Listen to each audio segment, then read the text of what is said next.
அந்த நோக்கத்தை நீங்க அறிவிங்க. இந்த மிஷ்கான் பைபிள் காலேஜில் ஆண்டவரே நாங்கள் 3வது சப்ஜெக்டாக படிக்க சுசேஷங்களை குறித்து அறிய இந்த நாளிலே ஆண்டவரே துவக்க கிளாஸாக நாங்கள் கூடி வந்திருக்கிற அனைத்து மாணவர்களையும் இப்படி பாத்தில் வைக்கிறேன். அதே போல் எங்களுக்கு டீச் பண்ணுற ப்ரொஃபஸர்ஸையும் இப்படி பாத்தில் வைக்கிறேன். அருமையான எங்களுடைய டைரக்டர் அவர்களையும் இப்படி பாத்தில் வைக்கிறேன். கிருபையாக நீர் வழி நடத்தி இந்த 1.5 மணி நேரம் சுவாமி எங்களுக்கு ஆசீர்வாதமாக ஆண்டவரே நாங்கள் என்னெல்லாம் கற்றுக்கொள்ளணுமோ அதை நல்ல முறையில் கற்றுக்கொள்ள புரிந்து கொள்ள ஆண்டவரே அது எங்கள் வாழ்க்கைக்கு அதை நாங்கள் பிரயோஜனப்படுத்தத்தக்கதாக நீங்க கிருபை செய்யுங்க.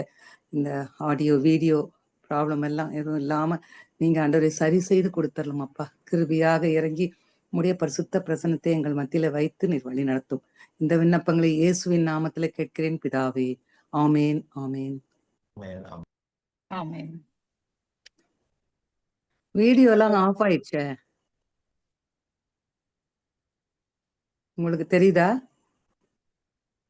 வீடியோ 3 பேரோட வீடியோ கிளியரா இருக்கு.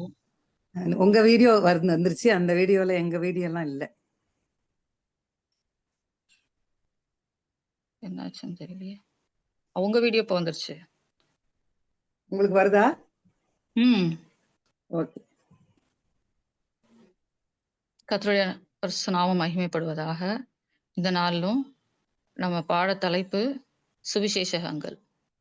இப்போ சுவிசேஷகங்கள் அப்படின்னா நமக்கு தெரியும், புதிய ஏற்பாட்டில் உள்ள முதல் 4 புத்தகங்களையும் நம்ம சுவிசேஷகங்கள் அப்படின்னு சொல்றோம். மத்தேயு, மார்க்கு, லூக்கா, யோவான் இந்த 4மே சுவிசேஷகங்கள் அப்படின்னு நம்ம சொல்றோம். இதுல எல்லாருக்கும் ஸ்கிரீன் தெரியுதா? சிலபஸ் தெரியுது. ஓகே. சுவிசேஷகங்கள்ல நம்ம முக்கியமா என்ன பார்க்க போறோம்னா, இயேசு கிறிஸ்துவோடைய வாழ்க்கையும் அவருடைய போதனைகளை குறித்தும் நம்ம பார்க்க போறோம். அடுத்ததா இதுல நோக்கங்கள். இந்த சுவிசேஷங்களை நம்ம படித்து முடிக்கும் போது ஒவ்வொருவரும் ஒவ்வொரு சுவிசேஷமும் என்ன நோக்கத்துக்காக எழுதப்பட்டிருக்குது, ஒவ்வொரு சுவிசேஷத்துக்கும் ஒரு தனித்தன்மை இருக்கு.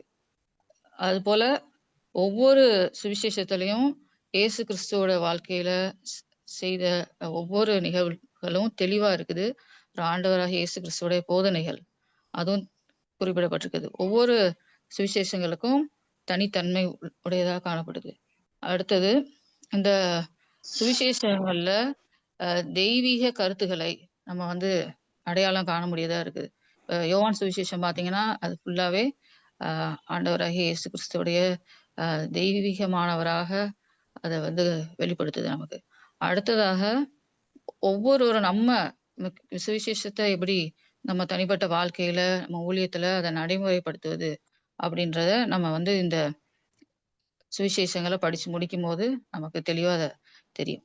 அடுத்தது முதல் வாரத்துக்கு பார்த்தீங்கன்னா சுவிசேஷங்களுக்கு அறிமுகம், அப்புறம் ஒப்புமை பார்வை. இப்போ இதுல ஃபர்ஸ்ட் நம்ம இன்னைக்கு என்ன பார்க்க போறோம்னா சுவிசேஷங்கள் என்றால் என்ன, இதுல ஏன் 4 சுவிசேஷங்கள் கொடுக்கப்பட்டிருக்குது, நாலுமே இயேசு கிறிஸ்துவோட வாழ்க்கை வரலாறு தானே சொல்லுது. ஏன் 4 சுவிசேஷங்கள் பைபிள் இருக்கு அதை பார்க்க போறோம். அடுத்தது வரலாற்று பின்னணி.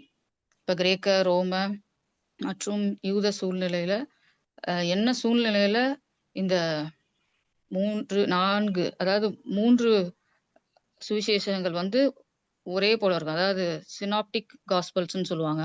இந்த ஒப்புமை பார்வைன்னு சொல்லப்பட்டிருக்குல்ல, அதுல மத்தேயு, மார்க்கு, லூக்கா இந்த 3 சுவிசேஷங்களும் வரும். அதுல என்ன வித்தியாசங்கள் இருக்கு, என்ன ஒற்றுமைகள் இருக்கு, அதை நம்ம தெளிவா பார்ப்போம்.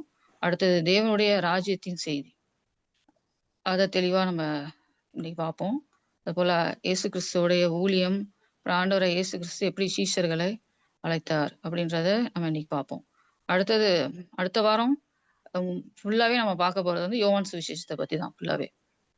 அதுல இயேசு கிறிஸ்துவ எப்படி அவர் குறிப்பிடுகிறார், அவர் எழுதின நோக்கம் என்ன, என்ன ஸ்ட்ரக்சர்ல அவர் எழுதியிருக்கிறாரு அப்படின்றத நம்ம அடுத்த வாரம் பார்ப்போம். அதுபோல இயேசு கிறிஸ்துவ வசனமாக, தேவகுமாரனாக, நித்திய ஜீவனை தருவராக எப்படி சொல்றாங்க அப்படின்றதையும் நம்ம பார்ப்போம்.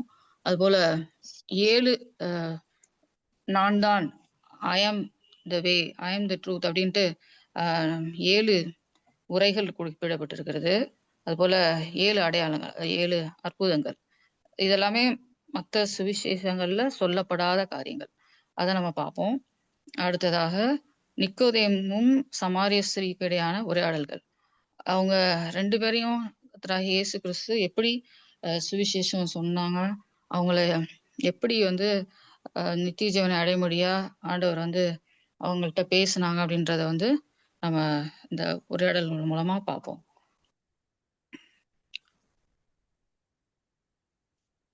அடுத்த 3வது வாரம் பார்த்தீங்கன்னா, உவமைகள், அற்புதங்கள், இயேசுவின் போதனைகள் இத பார்ப்போம். இதுல ஏன் ஆண்டவராகிய இயேசு கிறிஸ்து உவமைகள் வழியா போதித்தார்? அப்புறம் இப்ப மத்தேயு, லூக்கா இதுல மட்டும் உள்ள தேர்ந்தெடுக்கப்பட்ட ஒரு குறிப்பிட்ட உவமைகள பற்றி பார்ப்போம். அதுக்கப்புறம் அற்புதங்கள். ஏற்கனவே தலைப்பிலே இருக்கு. அற்புதங்கள் ஒவ்வொரு அற்புதத்துக்கும் என்ன உண்மைகள், அதுல என்ன வந்து குறிப்பா சொல்லப்படுது அப்படின்றதையும் நம்ம பார்ப்போம். அடுத்ததா நம்ம சீஷத்துவம், டிசைபிள்ஷிப். ஒவ்வொரு கிறிஸ்தவனும் நம்ம வந்து எப்படி ஆண்டவர் இயேசு கிறிஸ்துவ பின்பற்றணும். அதுக்காக என்ன நம்ம செலவு பண்ணணும், அதுக்கான காரியங்கள நம்ம இந்த சீஷத்துவமும், கிறிஸ்துவை பற்றியதான செலவும் அதுல வந்து நம்ம பார்ப்போம். அடுத்ததா 4வது வாரத்துல பாடுகள், உயிர்த்தெழுதல், நடைமுறை பயன்பாடு. ஆண்டவராகிய இயேசு கிறிஸ்து நமக்காக எப்படி பாடுபட்டார். அடுத்ததா இறுதி வாரம் எப்படி வந்து ஆண்டவராகிய இயேசு கிறிஸ்து ஆம், சிலுவையில பாடுபடுறதுக்கு முன்னாடி எத்தனை முறை விசாரிக்கப்பட்டார், எத்தனை இடத்துக்கு அழைத்து செல்லப்பட்டார், அப்புறம் சிலுவையில் உள்ள பாடுகள், அப்புறம் உயிர்த்தெழுதல், இந்த காரியங்கள் எல்லாம் நம்ம வந்து 4வது வாரம் பார்ப்போம். அப்புறம் சிலுவை அதுக்கான அர்த்தம், அதுபோல உயிர்த்தெழுதலின் முக்கியத்துவமும் அதுல சேர்த்து நம்ம பார்ப்போம். அடுத்து கிரேட் கமிஷன். நம்ம ரீசெண்டா கூட நம்ம ஒரு செமினார் கண்டக்ட் பண்ணோம். அதுல தெளிவா வந்து ஆண்டவர் நமக்கு கொடுத்த கட்டளை, மத்தேயு 28ல கடைசியில உள்ள வசனங்கள், 18ல இருந்து 20 உள்ள வசனங்கள்ல ஆண்டவர் நமக்கு கொடுத்த கட்டளை, அதுல அதை பார்ப்போம். அப்புறம் சுவிசேஷங்களை இன்றைய வாழ்க்கையிலும் ஊழியத்திலும் எப்படி செயல்முறைப்படுத்துவது அப்படின்றத நம்ம பார்க்க போறோம். இப்ப இதுல ஒவ்வொரு வாரத்திலையும் பாத்தீங்கன்னா, ஒவ்வொரு வாரத்திலையும் வேதாகம பகுதி குறிப்பிடப்பட்டிருக்குது. ஒரு அசைன்மெண்ட்டும் அதுல இருக்கு. இப்ப நம்ம வந்து இந்த வாரம் முடிஞ்சோனே அந்த ரீடிங் அசைன்மெண்ட், இந்த மத்தேயு 4-7, மார்க் 1-3, லூக்கா 4-6 இத நம்ம படிச்சிடணும். அப்புறம் இப்ப ஃபைனல் அசைன்மெண்ட் நீங்க எழுதுவீங்கல்ல, அதுக்கான கட்டுரை தான் அதுல குறிப்பிடப்பட்டிருக்குது. மத்தேயு, மார்க்ல உள்ள வாக்கியவான்கள் என்ற டேர்ம், அத 2த்தையும் நம்ம கம்பேர் பண்ணி ஆண்டவர் என்ன சொல்றாரு, ஆவிக்குரிய ஆசீர்வாதங்கள் எதன் மூலமா நமக்கு கிடைக்குது அப்படின்ற ஒரு கட்டுரை இந்த வாரத்துக்கான அசைன்மெண்ட். இப்போ நம்ம வந்து ஃபர்ஸ்ட் பார்க்க போறது சுவிசேஷங்கள். சுவிசேஷங்கள் அப்படின்னா உங்களுக்கு ஏதாவது ஐடியா இருக்கா?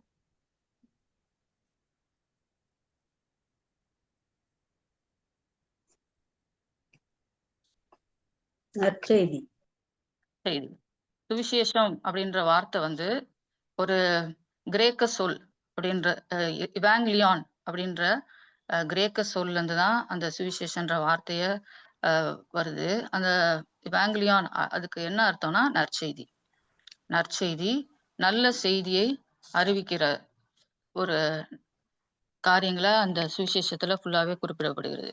இப்போ பாவிகளை ரட்சிப்பதற்கு தேவகுமாரன் எப்படி வந்து இரட்சகரா வந்தாரு.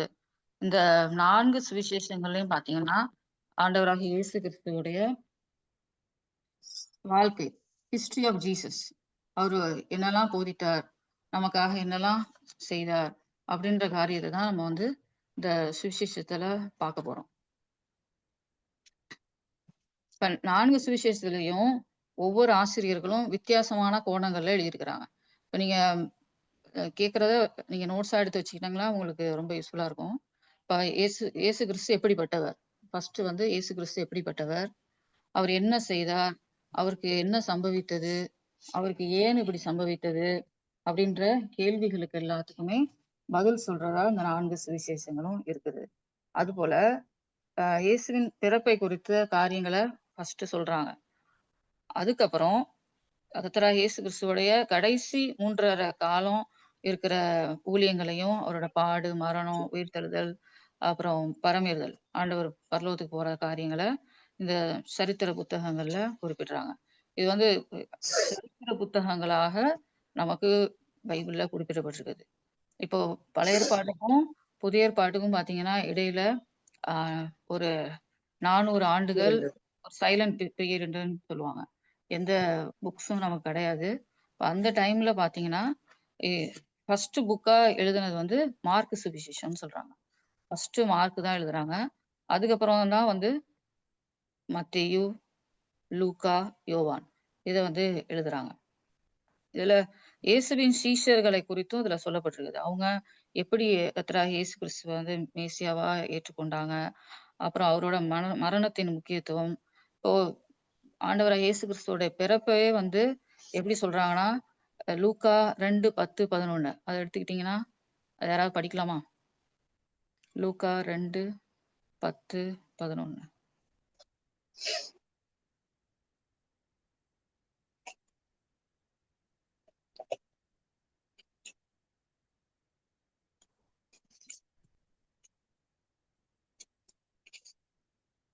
அப்பொழுது சாரி 10, 11. ஆமா. தேவதூதன் அவர்களை நோக்கி, பயப்படாதிருங்கள், இதோ எல்லா ஜனத்துக்கும் மிகுந்த சந்தோஷத்தை உண்டாக்கும் நற்செய்தியை உங்களுக்கு அறிவிக்கிறேன். இன்று கர்த்தராகிய கிறிஸ்து என்னும் இரட்சகர் உங்களுக்கு தாவீதின் ஊரிலே பிறந்திருக்கிறார். ஓகே. இதுலயே நம்ம தெளிவா பார்க்குறோம். ஆண்டவருடைய பிறப்பு நற்செய்தியாக சொல்லப்பட்டிருக்குது. இப்ப எல்லா ஜனத்துக்கும், எல்லா உலகத்துல உள்ள அனைவருக்கும் ரட்சிப்பு கொடுக்கும்படியா, மிகுந்த சந்தோஷத்தை கொடுக்கும்படியான நற்செய்தி தான் ஆண்டவராகிய இயேசு கிறிஸ்துவோட பிறப்பு. அப்புறம் அவரோட வாழ்க்கையில அ நடந்ததான அம் நிகழ்வுகள், ஒவ்வொரு நிகழ்வுகள், அதுக்கப்புறம் போதனைகள், நம்ம எப்படி இருக்கணும், அதுக்கப்புறம் அ மரணத்தின் முக்கியத்துவம். ஆண்டவராகிய இயேசு கிறிஸ்து மனுக்குலத்தை மீட்கும்படியா மரித்தார். அப்புறம் அவர் வந்து உயிரோட எழும்புறார். அதான் மாபெரும் திட்டம். இது தேவனுடைய மாபெரும் திட்டம் மற்றும் சத்தியங்கள வந்து நற்செய்தி நூல்கள் கவனமாக, ரொம்ப தெளிவாக நமக்கு தருது. மரணத்தின் மூலம் பெரிய வெற்றிய நம்ம வந்து இயேசு கிறிஸ்துவோட வாழ்க்கையில நம்ம பார்க்குறோம். அதுபோல நம் அ ஆண்டவர இயேசு கிறிஸ்துவுக்கு அப்புறம் அப்போஸ்தலர்களுக்கும் வந்து ஒரு பெரிய பணி ஆண்டவர் விட்டு செல்றார். அது வந்து நம்ம ஒவ்வொருவருமே அ ஆண்டவராகிய இயேசு கிறிஸ்துவோடைய சுவிசேஷத்த சகல சர்வ சிருஷ்டிக்கும் அறிவிக்கணுன்ற கட்டளை இந்த சுவிசேஷத்துல நம்ம பார்க்குறோம். அதுபோல ஒவ்வொன்னுமே வரிசையாக ஃபர்ஸ்ட்டு பிறப்ப பத்தி சொல்லப்பட்டிருக்கும். அப்புறம் ஒவ்வொரு சுவிசேஷத்திலயும் ஒரு ஆர்டரா தான் குறிப்பிடப்பட்டிருக்கு. இதுல வந்து முக்கியமான நோக்கம் என்னன்னா, எல்லா சுவிசேஷங்களுடைய முக்கியமான நோக்கம் என்னன்னா, இயேசுவே வாக்களிக்கப்பட்ட இரட்சகர். அவர் தான் ரட்சிக்க முடியும். அவர விசுவாசிக்கிறவங்களுக்கு நித்திய ஜீவன அவர் தருவார். அப்படின்றது தான் வந்து இந்த எல்லா சுவிசேஷங்களுடைய முக்கியமான நோக்கம். அதுபோல இப்போ ஏன் வந்து 4 சுவிசேஷங்கள் எழுதப்பட்டிருக்குது அப்படின்னு சொல்லிட்டு பார்த்தோம்னா, இயேசு கிறிஸ்துவுடைய சரித்திரம் அனைத்துமே உண்மையான விசுவாசிகள் மற்றும் சீஷர்கள் என்ன பண்றாங்கன்னா, அவங்க அங்க இருந்த அதாவது இயேசு கிறிஸ்து இருந்த இடம் பாலஸ்தீனா. அங்க உள்ள யூதருக்கு வந்து இந்த உண்மையான சீஷர்களும், விசுவாசிகளும் அவர பற்றி உண்மையான செய்திகள எல்லாமே சொல்றாங்க. அவங்க நினைவுல இருக்கிறத எல்லாமே சொல்றாங்க. ஆனா காலப்போக்குல என்ன ஆகுதுன்னா, சுவிசேஷம் யூதா எல்லைய விட்டு வேற புறஜாதியார்கிட்ட போம்போது, அது சரித்திரமா எழுத வேண்டிய ஒரு கட்டாயம் இருந்தனால, சுவிசேஷங்கள் எழுதப்பட்டது. இப்போ இதுல பார்த்தீங்கன்னா, நெறைய நூல்கள் அப்படி எழுதப்பட்டிருக்குன்னு குறிப்புகள் இருக்குது. ஆனா, இதுல வந்து காலப்போக்குல கடைசியா வந்த 4 சுவிசேஷங்கள் வந்து மத்தேயு, மார்க்கு, லூக்கா, யோவான். இப்ப இது ஏன் வந்து இது மட்டும் கடைசியா நிலைத்திருந்தது அப்படின்னு பார்த்தோம்னா, பரிசுத்த ஆவியானவருடைய ஏவுதலால் இது எழுதப்பட்டமையால், எந்த ஒரு தவறு இல்லாமலும், இது வந்து ஒரு உண்மையான சரித்திரம் அப்படின்ட்டு நம்ம எல்லாரோட கையிலயும் கொடுக்கப்பட்டிருக்குது. இப்ப ஆண்டவருடைய அ பரிசுத்தாவியின் ஏவுதலால் தான் எந்தெந்த செய்தியை எப்படி இணைக்கணும், எந்த வரிசையில வைக்கணும் அப்படின்னு சொல்லிட்டு, இந்த சுவிசேஷகர்கள், நற்செய்தியாளர்கள் இந்த சுவிசேஷத்துல அழகா குறிப்பிடுறாங்க. அடுத்ததா பாத்தீங்கன்னா, இந்த 4 சுவிசேஷங்களுடைய பயன்கள். இப்போ பாத்தீங்கன்னா, ஃபர்ஸ்ட் சுவிசேஷம் மத்தேயு. இப்போ மத்தேயுல வந்து அவர் வந்து யாருக்காக இந்த சுவிசேஷத்தை எழுதுறாருன்னா, யூதர்களுக்காக எழுதுறார். யூதர்களுக்கு அவர் என்னவா அவர் வந்து இயேசு கிறிஸ்துவ சொல்றாருன்னா, யூதருக்கு ராஜாவாக, யூதருக்கு மேசியாவாக. அப்போ ஒரு ராஜா தான் என்ன பண்ண முடியும்? ஆ ம் ஆளுகை செய்ய முடியும். அவங்க என்ன எதிர்பார்த்துட்டு இருந்தாங்கன்னா, எப்படியாவது இந்த ரோம அரசினுடைய ஆளுகையிலிருந்து நம்மள மீட்பதற்காக மேசியா வருவார். அப்படின்னு சொல்லிட்டு வெயிட் பண்ணிட்டு இருந்தாங்க யூதர்கள். அதனால இந்த மத்தேயு நற்செய்தியாளர் என்ன சொல்றாருன்னா, இயேசு கிறிஸ்துவ ராஜாவாக சொல்றார். இப்போ அதேபோல முக்கியமா பழைய ஏற்பாட்டு தீர்க்க தரிசனங்களையும் இங்க குறிப்பிட்டு சொல்றாங்க. இப்போ எந்தெந்த தீர்க்க தரிசனங்கள்லாம் நிறைவேறி இருக்குது அப்படின்னு சொல்லிட்டு இதுல முக்கியமா குறிப்பிட்டு சொல்றாங்க. அதுபோல அடுத்ததா மார்க் பாத்தீங்கன்னா, மார்க் வந்து யாருக்காக எழுதப்பட்டதுன்னா, ரோமாபுரியில உள்ளவங்களுக்காக எழுதப்பட்டது. ரோமர்களுக்காக. ரோமர்களுக்காக எழுதப்பட்டது. அவர் எப்படி ஆண்டவராக இயேசு கிறிஸ்துவ குறிப்பிடுகிறார்ன்னா, ஒரு ஊழியனாக. பாடுபட்டு ஆண்டவர் நமக்காக ஜீவனையே குடுத்து எவ்வளோ தியாகம் பண்ணினார் அப்படின்றத ஒரு ஊழியக்காரனாக வந்து மார்க் வந்து இதுல நமக்கு சொல்றாரு. அடுத்ததா இதுல முக்கியமா பாடுபடும் மேசியா. ஏசாயா 53ல பாத்தீங்கன்னா, ஆண்டவராகிய இயேசு கிறிஸ்து பட்ட பாடுகள் எல்லாம் இதுல கம்பேர் பண்ணி அவரு எவ்வளவு பாடுபட்டார். இப்ப எப்படி வந்து ஊழியம் செய்தார். ஒரு ஊழியம் கொல்லும்படி வராமல் ஊழியம் செய்யும்படி வந்தார் அப்படின்ற காரியங்கள மார்க் சொல்றார். அதுபோல லூக்கா பாத்தீங்கன்னா, லூக்கா இந்த சுவிசேஷத்த புறஜாதியாருக்காக எழுதுறார். இப்போ அங்க இருந்தது வந்து யூதர்கள், யூத ஜனங்களுக்காக எழுதுனது மத்தேயு, புறஜாதியார் அன்பிலீவர்ஸ் அவங்களுக்கும் இதெல்லாம் சுவிசேஷம் சென்றடையணும் அப்படின்னு சொல்லிட்டு லூக்கா எழுதுறார். லூக்கா யாருன்னா, அவர் வந்து ஒரு கிரேக்கன். அவரு வந்து கர்த்தராகிய இயேசு கிறிஸ்துவ எப்படி வெளிப்படுத்துகிறாருன்னா, ஒரு மனித குமாரனாக. அவரு வந்து ரட்சிக்க முடியும், ரட்சிப்பை தர முடியும் அப்படின்னு சொல்லிட்டு தெளிவா விளக்குறாரு. அடுத்தது யோவான். யோவான் வந்து அனைவருக்கும் நித்திய ஜீவனை அளிக்க வல்லவர் அப்படின்னு சொல்லிட்டு குறிப்பிடுகிறார். அதாவது ஃபுல்லாவே வந்து டிவைன் நேச்சர வந்து இவரு சொல்றார். இயேசு கிறிஸ்துவ வந்து தேவகுமாரன் அப்படின்னு சொல்லிட்டு தெளிவா குறிப்பிடுகிறது வந்து யாருன்னா, யோவான் தான். இப்போ அடுத்த வரலாற்று பின்னணி இத பார்க்க போறோம். இதுல பார்த்தீங்கன்னா, வரலாற்று பின்னணி கிரேக்க, ரோம மற்றும் யூத சூழ்நிலை எப்படி இருந்தது அப்படின்னு சொல்லிட்டு நம்ம பார்க்க போறோம். ஆம், இதுல பார்த்தீங்கன்னா,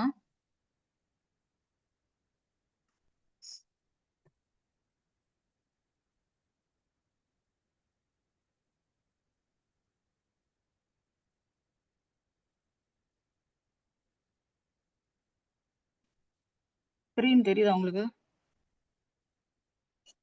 தெரியுது. தெரியுது. ஓகே. ஓகே. வரலாற்று பின்னணி.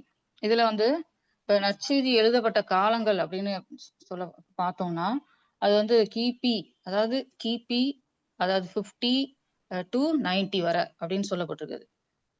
அதாவது கிபினா கிறிஸ்துவுக்கு பின், கிமுனா கிறிஸ்துவுக்கு முன். அது வந்து ஆண்டவராகிய இயேசு கிறிஸ்துவோடைய பிறப்ப வச்சுதான் அதுவே அத சொல்றாங்க. இங்கிலீஷ்ல பார்த்தீங்கன்னா, பிஃபோர் கிரைஸ்ட், ஏடினா ஆனோ டொமினி அப்படின்றாங்க. அது வந்து ஒரு லாட்டின் வேர்ட். அது என்ன மீனிங்னா, in the year of our Lord. In the year of our Lord.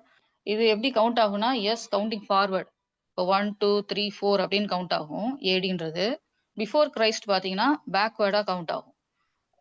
ஏடி முன்னாடி உள்ள ஆண்டவராகிய இயேசு கிறிஸ்து பிறந்ததுக்கு முன்னாடி உள்ளது எல்லாமே பேக்வேர்ட்ல கவுண்ட் ஆகும்.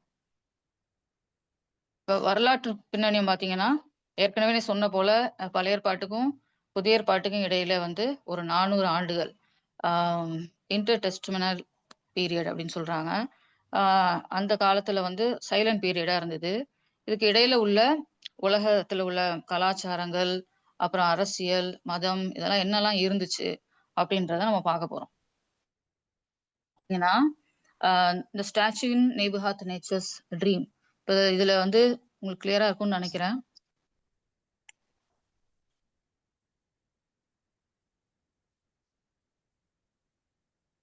இதுல ஃபர்ஸ்ட் பாத்தீங்கன்னா ஹெட் ஆஃப் கோல்டு அப்படின்னு குறிப்பிடப்பட்டிருக்கு. அது வந்து எதை குறிக்குதுன்னா பாபிலோனிய ராஜ்யத்தை. அது வந்து பொன்னாலான தலை.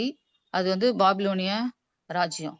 அடுத்தது வந்து பாத்தீங்கன்னா chest and arms of silver. மார்பும் கரங்களும் அது வந்து சில்வர்ல குறிப்பிடப்பட்டிருக்குது இந்த மனிதனோட உடம்புல. இதுல பாத்தீங்கன்னா மேதிய பெர்சிய ராஜ்யம் இது. அடுத்தது பாத்தீங்கன்னா belly and thighs of France.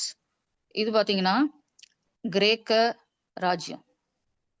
அடுத்தது பாத்தீங்கன்னா லெக்ஸ் ஆஃப் அயன், ஒரு இரும்பு போன்ற ராஜ்யம். இதுதான் ரோம ராஜ்யம். கர்த்தராகிய இயேசு கிறிஸ்து பிறந்த டைம்ல இருந்த ராஜ்யம் வந்து ரோம ராஜ்யம் தான். இப்போ அதுக்கு அடுத்தது பாத்தீங்கன்னா feet of iron and clay அப்படின்னு சொல்லப்பட்டிருக்குது. அது வந்து இப்போ உள்ள பிரசன்ட் டே மாடர்ன் யூரோப்னு சொல்றாங்க.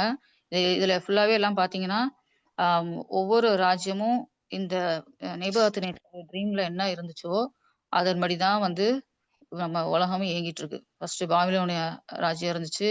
அடுத்ததா வந்து மேதிய பெர்சிய ராஜ்யம், அடுத்தது கிரேக்க ராஜ்யம், அடுத்தது ரோம ராஜ்யம், அடுத்தது இப்போ பிரசன்ட் நம்ம ராஜ்யம், அதாவது மாடர்ன் யூரோப்னு சொல்றாங்க. இதுக்கு அப்புறம் அதுல ஒரு stone that breaks the statue into பீசஸ்ன்னு கொடுக்குது. அதுதான் வந்து இயேசு கிறிஸ்துவோடைய வருகைன்னு சொல்றாங்க. இப்போ நம்ம நாட்கள்ல எப்ப வேணாலும் கர்த்தராகிய இயேசு கிறிஸ்துவோடைய வருகை இருக்கும். ஆனால் நம்ம எப்பொழுதுமே ஆயத்தமா இருக்கணும். இப்ப இந்த இதுல வந்து போட்டோன்னா இதுல வந்து ஃபர்ஸ்ட் ரோமர்கள் ஆட்சி செஞ்சுட்டு இருந்தாங்க. அதுக்கு முன்னாடி வந்து அதாவது கர்த்தராகிய இயேசு கிறிஸ்துவோடைய நாட்கள்ல ரோமர்கள் ஆட்சி செஞ்சுட்டு இருந்தாங்க. அதுக்கு முன்னாடி இருந்தது கிரேக்கர்கள். இப்போ உலக அரசியல் சூழ்நிலைமை எப்படி இருந்துச்சுன்னா கிரேட் அலெக்சாண்டர் கேள்விப்பட்டிருப்பீங்க. அவர் வந்து கிமு 4ஆம் நூற்றாண்டுல வந்து உலகத்தை பகுதியை ஆளுகை செஞ்சுட்டு இருந்தார். இப்ப அந்த டைம்ல வந்து இருந்த மொழி என்ன கலாச்சாரம் அப்படின்னா கிரேக்க மொழி. இப்ப நம்ம பைபிளுமே பாத்தீங்கன்னா கிரீக் வெர்ஷன்ல தான் எழுதியிருப்பாங்க. அதனால அந்த டைம்ல ரோமர்கள் ஆட்சி செஞ்சிருந்தாலும் அதுக்கு முன்னாடி உள்ளது வந்து என்னன்னா கிரேக்க மொழி பேசக்கூடிய கிரேக்க சாம்ராஜ்யம் இருந்தது. அதை ஆளுகை செய்தது வந்து கிரேட் அலெக்சாண்டர். அவர் மாபெரும் உலகத்துல உள்ள பெரும் பகுதியை வந்து வென்றாருன்னு சொல்லப்பட்டிருக்குது. அதுபோல பைபிள்ல வந்து கிரேக்க மொழி அதனாலதான் வந்து பயன்படுத்தப்படுது அப்படின்னு சொல்லிட்டு சொல்றாங்க.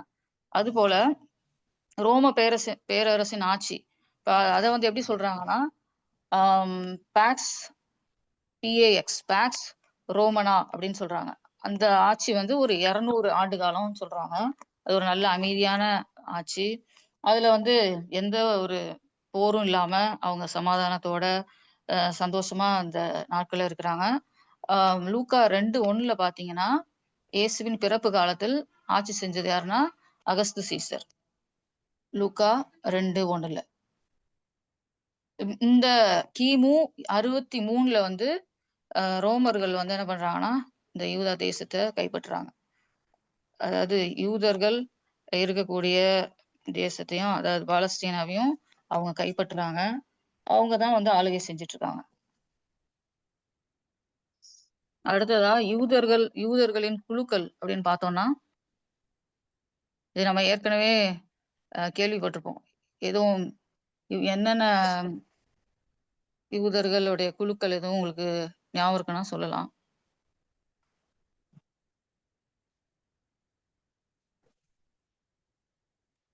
வேதபாரகர், பரிசேயர், வேதபாரகர், பரிசேயர், பிரதான ஆசிரியர், பிரதான ஆசாரியர்கள், தீர்க்கதரிசிகள். ஆமா சதுசேயர். இப்போ இதுல வந்து பிரதான ஆசாரியர் அப்படின்ற கேட்டகரியில பாத்தீங்கன்னா அவங்க வந்து ஒரு ஆரோனின் வம்ச வழியினரை வந்து 24 பிரிவுகளா பிரித்து அவங்கள வந்து ஆசாரிய ஊழியம் செய்யும்படியா வந்து வைக்கிறார் தாவீது. அப்போ வந்து அவங்களுக்கு தலைவரா யாரை வச்சிருக்காங்கன்னா சீஃப் பிரீஸ்ட். 24 பேருக்கும் தலைவர் தான் யாரு இந்த சீஃப் பிரீஸ்ட்னு சொல்றாங்க. ஆனா இவங்க வந்து ஆண்டவராக இயேசு கிறிஸ்துவை நேசிக்காதவர்கள். அவங்க வந்து கொலை செய்ய முனைந்தவர்கள். அவங்க எப்படியாவது இயேசு கிறிஸ்துவை வந்து பொறாமையினால அழிக்கணும் கொல்லணும் அப்படின்னு சொல்லிட்டு அவங்க வந்து ஈடுபட்டவர்கள். இந்த வேத பாரகர்கள் ஸ்கிரைப்ஸ்ன்னு சொல்லுவாங்க. அந்த தோல் சுருள்ல வந்து எழுதக்கூடிய பணியில இருந்தவங்க. அவங்களும் வந்து எப்படின்னா, இயேசு கிறிஸ்துவுக்கு எதிராக தான் செயல்பட்டவர்களா இருக்கிறாங்க. இவங்கள வந்து தான் இயேசு கிறிஸ்து கண்டிக்கிறார். "வேத பாரகரே, பரிசேயரே உங்களுக்கு ஐயோ!" அப்படின்னு சொல்லிட்டு ஆண்டவர் வந்து கண்டிக்கிறார். இப்ப பரிசேயர் பார்த்தீங்கன்னா, பாபிலோனிய சிறையிருப்புல இருந்து திரும்பிய யூதர்கள் எப்படியெல்லாம் நடக்கணும் அப்படின்ட்டு. ஆனா இவங்க வந்து முக்கியமா பாரம்பரியங்கள வந்து உண்டாக்குவாங்க. இவங்க சடங்காச்சாரங்கள பின்பற்றுறது இதுதான் இவங்களோட வேலை. இவங்க வந்து ஆ ஆண்டவருக்கு எதிர்த்து நின்னு, அவங்க வந்து அ பார்வைக்கு தான் வந்து ஒரு மாய்மாலமா நீண்டு ஜெபம் பண்றது, அ மக்கள் பார்வையில வந்து பெரிய பரிசுத்தமா இருக்கிற மாரி அவங்க இருப்பாங்களே ஒழிய, ஆனா வந்து சடங்காச்சாரங்கள் இவைகள பின்பற்றவங்களா இருந்தாங்க. இப்ப சதுசேயர்கள பத்தி எதுவும் உங்களுக்கு ஞாபகம் இருக்கா? உயிர்த்தெழுதல் இல்லை அப்படின்றவங்க சதுசேயர். Very good. கரெக்ட். ஓகே. ஆமா. அவங்க வந்து உயிர்த்தெழுதல நம்ப மாட்டாங்க. அதுபோல தேவதூதர்கள் இல்லை. அப்புறம் மரணத்துக்கு பின் வாழ்க்கையே இல்ல. அப்படின்னு சொல்லிட்டு, அவங்க வந்து அதுல நம்பிக்கை இல்லாதவங்க தான் யாரு? சதுசேயர்கள். இவங்கலாம் யூதர்களின் குழுக்கள். நம்ம என்ன பார்த்தோம்னா, ஃபர்ஸ்ட்டு என்ன ஆட்சி இருந்துச்சுன்னு பார்த்தோம். என்ன அந்த ஆட்சி வந்து ரோம ஆட்சி இருந்துச்சு. அதுக்கு முன்னாடி இருந்தது வந்து கிரேக்க ஆட்சி. அ யூதர்களுடைய குழுக்கள். என்னென்ன குழுக்கள்னு இப்ப பார்க்குறோம். அடுத்தது நியாய சாஸ்திரிகள்னு பார்த்தீங்கன்னா, அவங்க வந்து நல்ல கற்று தேர்ந்தவர்கள். நல்ல விளக்கம் அளிக்கிறவங்க. ஆனா வந்து அவங்க வந்து நியாயப்பிரமாணத்தை போதிக்கிறவங்களா இருந்தாங்க. ஆனா அத வந்து அ சரியா வந்து பின்பற்றாதவர்களா இருந்தாங்க. நியாயசாஸ்திரிகள். அடுத்தது ஏரோதியர்கள். இவங்க வந்து அரசியல் வாதிகள். இப்ப ஏரோது அவனோட அரசாங்கம், வம்சத்தார பின்பற்றினவர்களா எல்லாருமே வந்து இயேசு கிறிஸ்துவுக்கு எதிராக செயல்பட்டார்கள். ஏன் எதிராக செயல்பட்டார்கள்ன்னு யாராவது சொல்ல முடியுமா? அவர் சொல்றதை ஏற்றுக்கொள்ள முடியல. கடினமான உபதேசமா இருக்குது அப்படின்னு சொல்லிட்டு. கடினமான உபதேசம். ஓகே. அவங்க வந்து ஜீசஸ் ஆமா. அவங்களோட பவர ஓவர் த்ரோ பண்ணிருவாங்களோன்னு ஒரு பயத்துல இருந்தாங்க. ஆமா. பயத்துல இருந்தாங்க. முக்கியமா வந்து மேசியாவை அவங்க பொறாமை. சொல்லுங்க, சொல்லுங்க. மேசியாவை ஏற்றுக்கலாம். பொறாமையினால அவரை கொலை ஆமா. செய்யப்பட்டார். அவங்க வந்து மேசியாவ ஏற்றுக்கல. அவங்க எதிர்பார்த்த மேசியா வந்து அ பேலஸ்ல அரண்மனையில பிறப்பாரு அப்படின்னு சொல்லிட்டு அவங்க எதிர்பார்த்துட்டு இருந்தாங்க. அவங்க வந்து மேசியா எ பழைய ஏற்பாட்டுல தீர்க்க தரிசனங்கள்லாம் நிறைவேறியிருக்கு அப்படின்ட்டு இருந்தாலுமே, அவங்க வந்து எதையும் நம்பவும் இல்ல. அவங்க எதிர்த்து நிக்கிறவர்களா, ஆண்டவருக்கு விரோதமா, எப்பயுமே பிரச்சனை பண்ணக்கூடியவர்களா, கேள்வி கூடியவர்களா, ஆண்டவரே எப்படி ஏதாவது சொல்லி மடக்கலாம் அப்படின்றது தான் அவங்களோட எண்ணமா இருந்துச்சு. இந்த யூதர்களுடைய குழுக்கள் எல்லாருமே. இப்ப அடுத்தது நம்ம வந்து என்ன பார்க்க போறோம்னா, ஒவ்வொரு சுவிசேஷங்களுடைய முன்னுரை. டீட்டெயில்டா ஒவ்வொரு சுவிசேஷங்கள பற்றியும் நம்ம இப்ப பார்க்க போறோம். இப்ப மத்தேயு எடுத்துக்கிட்டோம்னா, மத்தேயு ஓட புள்ளி விவரங்கள பார்ப்போம். இப்ப நீங்க உங்களுக்கு தெரிஞ்சா நீங்க சொல்லலாம். மத்தேயுல எத்தன மொத்த அதிகாரங்கள் இருக்குது? 26. 28. 28 அதிகாரங்கள் இருக்கு. இது வந்து புதிய ஏற்பாட்டுல உள்ள ஃபர்ஸ்ட் புக். ஆனா ஃபர்ஸ்ட் சுவிசேஷங்கள் எழுதப்பட்ட புக் எதுன்னு சொன்னேன்னா, மார்க் தான் ஃபர்ஸ்ட் எழுதுனாங்க. மார்க். ஆனா வந்து புதிய ஏற்பாட்டுல உள்ள ஃபர்ஸ்ட் புக் வந்து மத்தேயு தான். இந்த பழைய ஏற்பாட்டு புத்தக வரிசையில இது எத்தனாவதுன்னு சொல்லலாமா? யாருக்காவது ஐடியா இருக்கா? பழைய ஏற்பாட்டுல இருந்து உள்ள 69. 69. இல்ல 39 பிளஸ் 40. 40வது புக் தான் பழைய ஏற்பாட்டுல இருந்து. அடுத்தது டோட்டலா எத்தனை வசனம் இருக்குன்னா 1071 வசனம். டோட்டலா 1071 வசனம். இதுல முக்கியமான அதிகாரம் பாத்தீங்கன்னா 12வது அதிகாரம். அப்புறம் முக்கிய வசனங்கள்னு பார்த்தோம்னா மத்தேயு 28 18ல இருந்து 20. அது என்ன வசனங்கள்னு உங்களுக்கு தெரியும்னு நினைக்கிறேன். 5:17. மத்தேயு 28 18ல இருந்து 20 வசனங்கள் என்ன உங்களுக்கு தெரியும்னு நினைக்கிறேன். அப்பொழுது இயேசு பிம்பத்தில் வந்து அவர்களை அதாவது வானத்திலும் சகல அதிகாரம் நீங்கள் புறப்பட்டு போய் சகல ஜாதிகளையும் கிரேட் கமிஷன். அதாவது ஷார்ட்டா அதுல வந்து நோட் பண்ணிக்கோங்க. Great commission. மகா பெரிய ஆணை. நம்ம ரீசெண்டா கூட நம்ம செமினார் அட்டன் பண்ணப்போ இந்த வசனங்களை தான் நம்ம தியானிச்சோம். எப்படி சுவிசேஷம் அறிவிக்கணும், ஆண்டவர் கொடுத்த கட்டளை, இதுதான் முக்கியமான வசனம் இதுல. அடுத்த முக்கியமான வார்த்தை அப்படின்னு பாத்தீங்கன்னா, இதுல தேவனுடைய ராஜ்யம், தேவனுடைய ராஜ்யத்தை பத்தி சொல்லப்பட்டிருக்குது. அடுத்தது நிறைவேறின. நிறைவேறின பழைய ஏற்பாட்டு தீர்க்க தரிசனங்கள் நிறைவேறின அப்படின்னு சொல்லிட்டு 17 தடவை இருக்கு. தேவனுடைய ராஜ்யம்ன்றது வந்து 32 முறை சொல்லப்பட்டிருக்குது. நிறைவேறின அப்படின்றது வந்து 17 முறை சொல்லப்பட்டிருக்குது.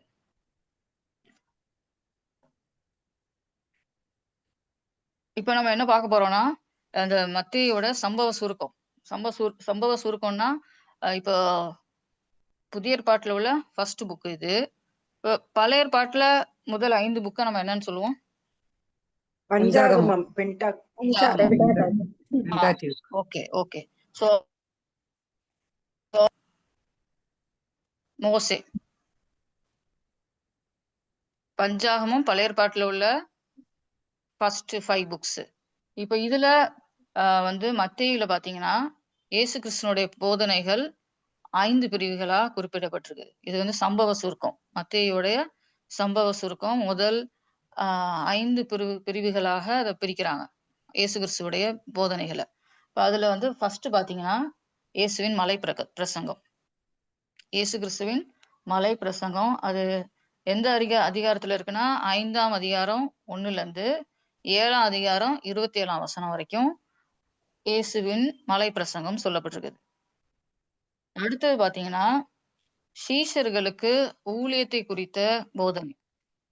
சீஷர்கள் எப்படி ஊழியம் செய்யணும் அப்படின்ற இன்ஸ்ட்ரக்ஷன்ஸ் எல்லாமே வந்து அவர் மத்தேயு 10:1ல இருந்து 11ஆம் அதிகாரம் 1ஆம் வசனம் வரைக்கும் குறிப்பிடப்பட்டிருக்கு. அடுத்த 3வது பிரிவா தேவனுடைய ராஜ்யத்தை பற்றிய உபதேசங்கள். இதுல நிறைய பாத்தீங்கன்னா உண்மைகள் தான் நிறைய இருக்கும். 13ஆம் அதிகாரம் 1ல இருந்து 53 வரைக்கும். அடுத்த 4வது பிரிவு பாத்தீங்கன்னா சீஷர்கள் ஒருவருக்கு ஒருவர் எப்படி நடந்து கொள்ளணும் அப்படின்றது வந்து மத்தேயு 18வது அதிகாரத்துல தெளிவா குறிப்பிடப்பட்டிருக்கு. கடைசியா 5வது வந்து ஒலிவ மலை சம்பாஷணைகளும் கடைசி காலத்தை பற்றிய போதனைகளும். அது மத்தேயு 24, 25 அதிகாரத்துல தெளிவா குறிப்பிடப்பட்டிருக்கு. இப்போ நம்ம அடுத்த என்ன பார்க்க போறோம்னா, ஏற்கனவே உங்களுக்கு ஓரளவு தெரியும் இப்ப மத்தேயு யார் எழுதுனா என்னன்ட்டு. இப்போ நம்ம என்ன பார்க்க போறோம்னா, அதுல என்ன பின்னணி, ஆண்டவர் எப்படி அவரை வந்து ஊழியத்துக்குன்னு அழைத்தார், இந்த நூலோட சிறப்பு என்ன, அதுல திறவுகோல் வசனம் என்ன, அதை மட்டும் நம்ம சுருக்கமா பார்ப்போம். இப்போ மத்தேயு வந்து எழுதுனது யாருன்னா மத்தேயு. அவர் வந்து ஒரு யூத கிறிஸ்தவன். அவர் வந்து யூத கிறிஸ்தவன். அவரோட அப்பா பேர் வந்து அல்பேயு. மார்க்கு 2:14 குறிப்பிடப்பட்டிருக்குது. இவருக்கு வந்து இன்னொரு பேர் இருக்கு, அது யாராவது சொல்ல முடியுமா? மத்தேயுக்கு இன்னொரு லேவி. Very good. லேவி இன்னொரு பேரு. இவர் வந்து இயேசு கிறிஸ்துவனுடைய சீஷன். மத்தேயு 10:3ல பாத்தீங்கன்னா அதுல குறிப்பிடப்பட்டிருக்குது. இதுல இந்த மத்தேயு எழுதினவரோட நோக்கம் என்னன்னா, இயேசுவே மேசியா, என்றைக்கும் இவர்தான் ராஜா அப்படின்றதான் இவர் வந்து எழுதுறாரு. இவர் யூத கிறிஸ்தவன் நான் சொன்னேன். இவர் யாருக்காக இதை எழுதுறாருன்னா, இதை வந்து யூதர்களுக்காக தான் எழுதுறாரு. யூத ஜனங்கள் எப்படியாவது அவர் வந்து ஏற்றுக்கொள்ளணும். ஏன்னா அவங்க வந்து இயேசு கிறிஸ்துவ மேசியான்னு அவங்க ஏற்றுக்கொள்ளாத நிலைமையில அவங்க பல போராட்டங்கள் மத்தியில இருந்தனால இவர் வந்து அதை எழுதுறாரு. எந்த இடத்துல இருந்து எழுதுறாருன்னா, பாலஸ்தீனம் அதுல அந்த இடத்துல இருந்து எழுதுறாரு. இவரோட தொழில் உங்களுக்கு தெரியும் நினைக்கிறேன். இவரு என்ன தொழில் செய்தார்? டாக்ஸ் கலெக்டர், வரி வசூல் செய்யும் ஆயத்துறையில இருந்தாரு. அவர் வந்து எந்த அரசாங்கத்தின் கீழ் வேலை செய்தார்? ரோம அரசாங்கத்தின் கீழே அவர் வந்து டாக்ஸ் கலெக்டரா இருக்கிறாரு. அடுத்து திறவுகோல் வசனம். இதுல பாத்தீங்கன்னா மத்தேயு 1:1. அதை யாராவது எடுத்து படிக்கலாமா? ஆபிரகாமின் குமாரனாகிய தாவீதின் குமாரனான இயேசு கிறிஸ்துனுடைய வம்ச வரலாறு. இதுல யூதருக்கு இதுல வந்து மத்தேயு 1:1 இது திறவுகோல் வசனம்னு ஏன் சொல்றேன்னா, இத வந்து யூதர்களுக்காக இந்த சுவிசேஷம் எழுதப்பட்டிருக்குது. முக்கியமா என்ன நோக்கத்துக்காக எழுதுறாருன்னா, இயேசுவே மேசியா அப்படின்னு சொல்லிட்டு, என்றென்றைக்கும் அவர்தான் ராஜா அப்படின்னு சொல்லிட்டு சொல்றாரு. அது இதுல வந்து ஆபிரகாமின் குமாரனாகிய தாவீதின் குமாரனாகிய இயேசு கிறிஸ்துனுடைய வம்சம் வர்றாரு. இப்ப தாவீது ராஜா நமக்கு தெரியும். அந்த வம்ச வழியில தான் இயேசு கிறிஸ்து பிறந்திருக்கிறாருன்னு சொல்லிட்டு ஃபர்ஸ்ட் வசனத்திலேயே கிளியரா கொடுக்குறாரு. அடுத்து இன்னொரு வசனம் படிச்சீங்கன்னா மத்தேயு 2:2 அதை படிக்கலாமா? யூதருக்கு ராஜாவாக பிறந்திருக்கிறவர் எங்கே? யூதருக்கு ராஜாவாக பிறந்திருக்கிறவர் எங்கேன்னு இது யார் கேட்டாங்க இந்த கொஸ்டின்? நியாய சாஸ்திரி- இவங்க இந்த சாஸ்திரிகள். சாஸ்திரிகள் சாஸ்திரிகள். ஆமா, சாஸ்திரிகள் வந்து இந்த கேள்வி கேக்குறாங்க. அப்போ ஏற்கனவே எல்லாருக்குமே தெரியும் இவர் இந்த ராஜா வந்து யூதர்களுக்கு ராஜான்னு சொல்லிட்டு அந்த சாஸ்திரிகளுக்கு தெரியும். அவங்க எங்க இருந்து வந்தாங்கன்னு எதுவும் தெரியுமா? கிழக்குல இருந்து வராங்க. அவங்க கிழக்கு வந்து தேசத்துல. கிழக்கு தேசத்துல இருந்து வராங்க. அவங்க வந்து யூதர்கள் கிடையாது.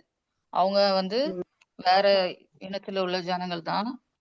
இப்போ இந்த நோக்கம், அதாவது இந்த யூதர்களுக்காக எழுதப்பட்ட நோக்கம் நம்ம சொன்னாலுமே இதுல வந்து யார் வராங்கன்னா சாஸ்திரிகள் வராங்க. சாஸ்திரிகள் கிழக்கு தேசத்துல அவங்க வராங்க. அடுத்து இன்னொரு குறிப்பு பாத்தீங்கன்னா, ஏரோது மன்னன் மக்கள் எல்லாம் கொலை செய்ய வந்து தீர்மானித்த போது இயேசு கிறிஸ்துவ எங்க கூட்டிட்டு போறாங்கன்னு பாக்குறோம்? எகிப்துக்கு. எகிப்துக்கு. சோ எகிப்துல போய் அவர் வளர்க்கப்படுறாரு. இப்ப அந்த குறிப்பும் எங்கதான் இருக்குன்னா மத்தேயுல தான் குறிப்பிடப்பட்டிருக்கு. இப்ப அதனால இதுல இருந்து நம்ம என்ன அடுத்து இன்னொரு குறிப்பு பாத்தீங்கன்னா, ஏற்கனவே நம்ம பார்த்ததுதான். மத்தேயு 28:18-20 அதுல பார்த்தோம்னா, அகில உலகத்திற்கும் உரியவர் அப்படின்ட்டு இத வந்து ஒரு உதாரணமா சொல்றாங்க. அதாவது ஒரு கட்டளை ஆண்டவர் கொடுக்கிறாரு. சர்வ சிருஷ்டிக்கும் சுவிசேஷத்தை பிரசங்கிங்கள் அப்படின்னு சொல்றாரு. சோ இப்ப யூதருக்குன்னு நம்ம வந்து அவர் எழுதியிருந்தாலும் இந்த புக்கு வந்து எல்லா ஜனத்துக்கும் எல்லா மக்களுக்குமே மேசியா மீட்பர் தேவை அப்படின்ற நோக்கத்தோட தான் வந்து இந்த மத்தேயு எழுதப்பட்டிருக்குது. அடுத்தது பாத்தீங்கன்னா, இந்த நூலோட சிறப்பு ஏற்கனவே சொன்னேன். பழைய ஏற்பாட்டு தீர்க்க தரிசனங்களை வந்து பல இதெல்லாம் நிறைவேறிருக்கு அப்படின்னு சொல்லிட்டு எக்ஸாம்பிள் காட்டி இதுல சொல்லியிருக்கிறாரு. அது போல இயேசு கிறிஸ்து தெய்வீகமானவராகவும் அவரு மனுஷிகமானவராகவும் எப்படி இருக்கிறார் அப்படின்னு சொல்லிட்டு அதையும் சொல்றாரு. அடுத்து முக்கியமா இயேசு கிறிஸ்துவ அவர் எப்படி சொல்றாருன்னு சொன்னா ராஜாவா சொல்றாருன்னு சொன்னா அதுக்கு ஒரு வேதாகம பகுதியை பார்க்கலாம். சகரியா 9:9.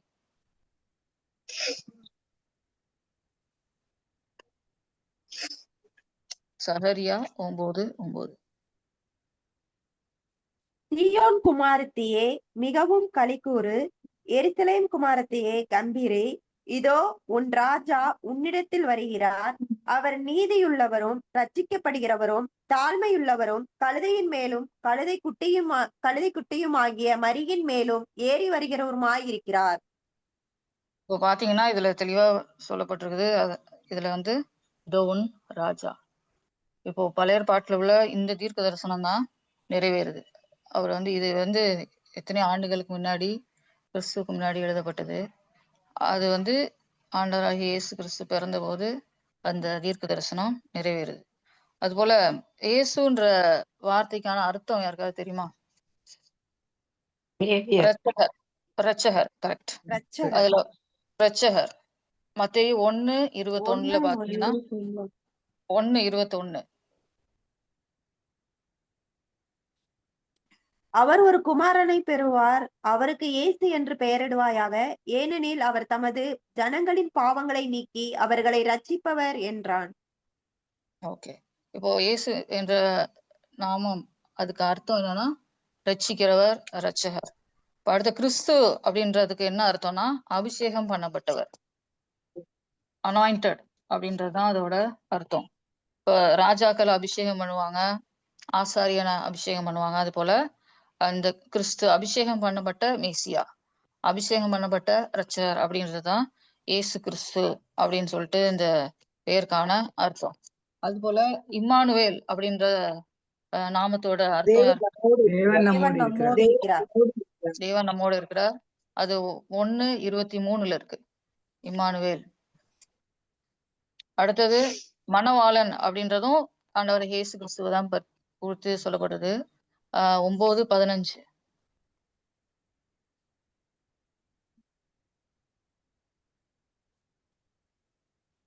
அடுத்தது யூதரின் ராஜா, பிரபு, சமாதான பிரபு, யூதருக்கு ராஜா, சியோனின் ராஜா, இதெல்லாமே ஆண்டவராகிய இயேசு கிறிஸ்துவுக்கு சொல்லப்பட்ட வேறு வேறு நாமங்கள்.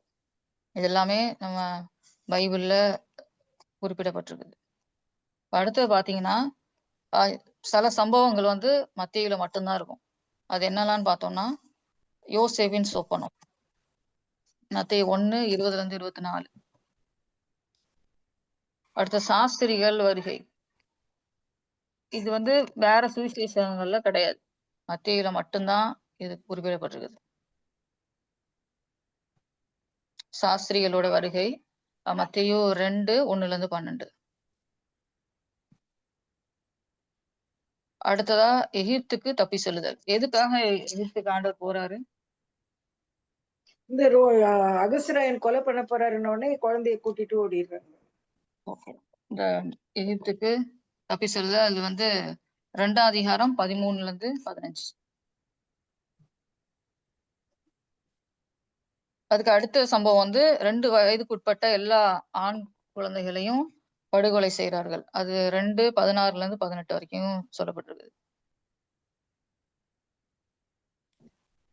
அடுத்து காட்டி கொடுத்த சீசன் யூதாஸோட மரணம், அது 27ஆம் அதிகாரம் 3-10 அதுல சொல்லப்பட்டிருக்கு.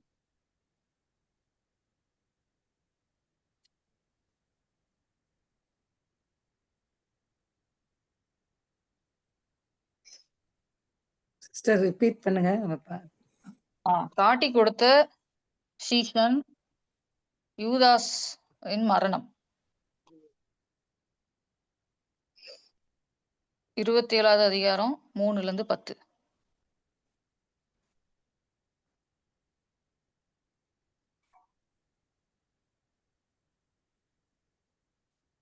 அடுத்து பிலாத்து மனைவி கண்ட சொப்பனம் 27ஆம் அதிகாரம் 19வது வசனம்.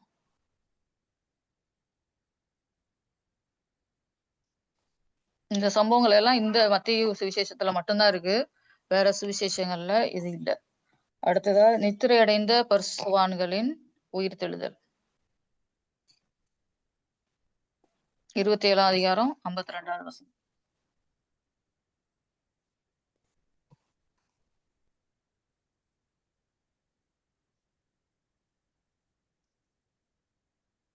அடுத்து காவலாளிகள் செய்த சூழ்ச்சி,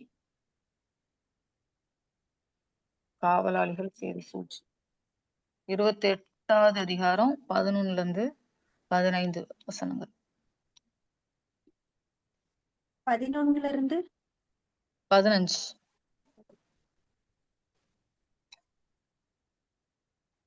அடுத்த ஃபைனலா மாபெரும் கட்டளையில் ஞானஸ்தானத்தை வலியுறுத்தி கூறுதல்.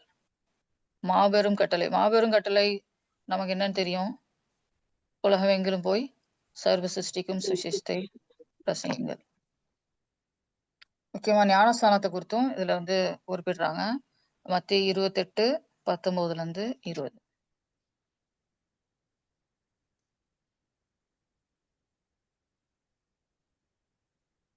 அடுத்து கர்த்தராகிய இயேசு கிறிஸ்து சிலுவையில் கூறிய எத்தனை வார்த்தைகள் ஆண்டவர் இயேசு கிறிஸ்து 7 வார்த்தைகள். 7 வார்த்தைகள். 7 வார்த்தைகள்ல ஒரு வார்த்தை இந்த மத்தேயுல இருக்கு. மத்தேயு பிதாவே இவர்களுக்கு மன்னியும். பிதாவே இவர்களுக்கு மன்னியும். ஃபர்ஸ்ட் வார்த்தை இல்ல, 4வது வார்த்தை மத்தேயு 27:46. ஒவ்வொரு புக்லயும் ஆர்டர் வைஸ் அப்படி வராது. இதுல வந்து 4th verse தான் இதுல இருக்கு. இயேசு கிறிஸ்து கைவிடப்பட்ட நிலையில் தேவனிடம் சொன்ன வார்த்தை. மத்தேயு ஏலி 20 ஏலி லாமா சப்தனி என்று மிகுந்த சத்தமிட்டு கூப்பிட்டார். அதற்கு என் தேவனே ஏன் என்னை கைவிட்டீர் என்று அர்த்தமாம். என் தேவனே ஏன் என்னை கைவிட்டீர். இந்த வார்த்தை வந்து 4வது வார்த்தை. மத்தேயுல இந்த ஒரு வார்த்தை மட்டும்தான் குறிப்பிடப்பட்டிருக்கு. மிச்சம் உள்ள 6 வார்த்தைகளும் ஆம், அடுத்த காஸ்பல்ஸ்ல சொல்லப்பட்டிருக்கு. இப்ப முக்கியமா பாத்தீங்கன்னா இந்த வம்ச வரலாறு நீங்க எடுத்துக்கோங்களேன். ஃபர்ஸ்ட் சாப்டர் மத்தேயு 1ல எத்தனை பெண்கள் இந்த வம்ச வரலாற்றுல குறிப்பிடப்படுறாங்கன்னு சொல்லலாமா? ஒரு 5 பேரு ராகாப்பு, ராகாப், தாமார், ரூத், தாமார், ராகாப், சாரா, ரூத், தாமார், ம், சாரா, தாமார், ராகாப், சரி, பத்சேபாள், பத்சேபாள், மரியா. மரியாள். மரியா. மொத்தம் 5 பெண்கள் இந்த வம்ச வரலாற்றுல குறிப்பிடப்பட்டிருக்காங்க. இப்ப அதுல ராகாப், ரூத் வந்து புறஜாதில இருந்து வந்த ஸ்திரீகள். தாமார், பத்சேபாள் வந்து யூத ஜனங்கள்ல வந்தவங்க. மரியாளும் யூத வம்சத்துல வந்தவங்க தான். மொத்தம் வந்து 5 பெண்கள் இந்த வம்ச வரலாறுல குறிப்பிடப்பட்டிருக்காங்க. இப்ப அடுத்ததா நம்ம பார்க்க போறது மார்க்.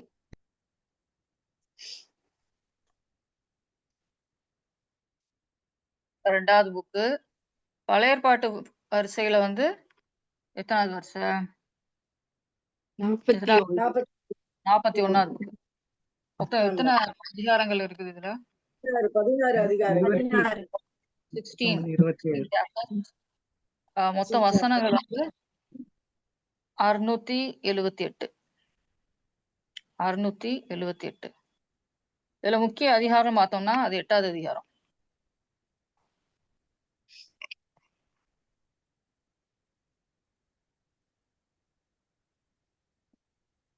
முக்கிய வசனம் மார்க்கு 10:43 இருந்து 45.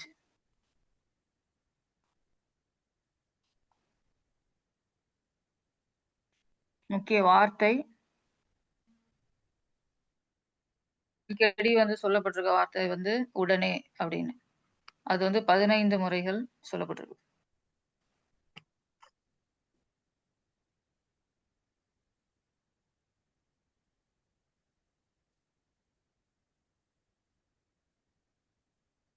அதுபோல திரள் கூட்டம் அப்படின்ட்டு அது சொல்லப்பட்டது வந்து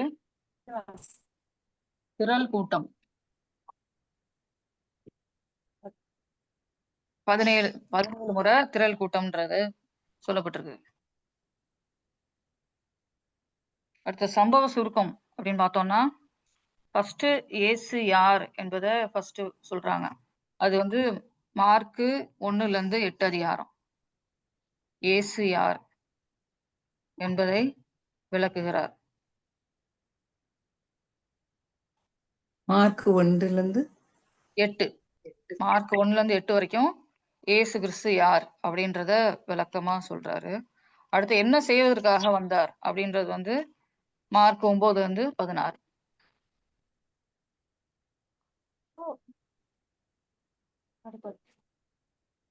இப்ப ஏற்கனவே நான் உங்களுக்கு சொல்லியிருந்தேன். மார்க் வந்து யாருக்காக எழுதினாரு, என்ன நோக்கத்துக்காக ரோமர்களுக்கு, ரோமர்களுக்காக எழுதினாரு. இத்தனாக இயேசு கிறிஸ்துவ அவர் எப்படி சொல்றாரு? மீட்பர். இல்ல. servant of God. Servant of God. Okay.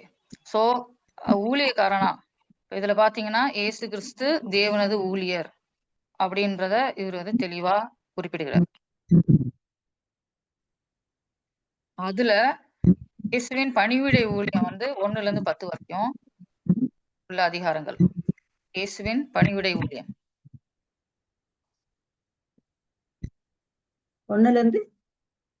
1ல இருந்து 10 அதிகாரங்கள்.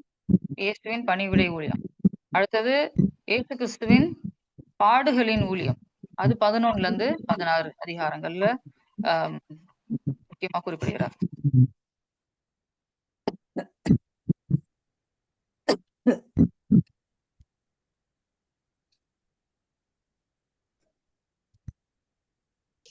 இப்ப மார்க்கு சுவிசேஷத்துல பாத்தீங்கன்னா நம்ம என்ன பார்ப்போம்னா history of Jesus Christ.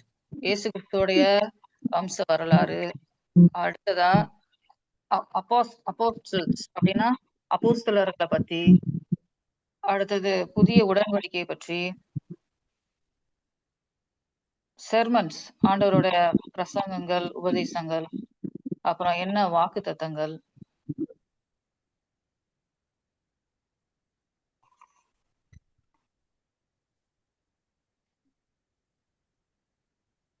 The Gospel of Jehovah's Servant. இது வந்து இயேசு வந்து ஒரு சர்வெண்டா, ஊழியக்காரனா, பாடுபட்டு ஊழியம் செய்கிறவரா இதுல வந்து குறிப்பிடுறாரு. Christ is presented as a lowly servant. இது ஏசாயா 42:1 பாத்தீங்கன்னா,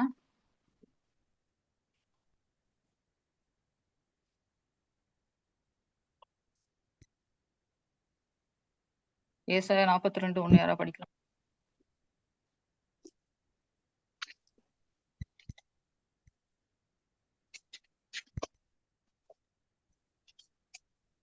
இதோ நான் ஆதரிக்கிற என் தாசன், நான் தெரிந்து கொண்டவரும் என் ஆத்துமாவுக்கு பிரியமானவரும் இவரே. என் ஆவி அவர் மேல் அமர பண்ணினேன். அவர் புறஜாதிகளுக்கு நியாயத்தை வெளிப்படுத்துவார். ஓகே, இப்போ இதுல வந்து தெளிவா இருக்குது.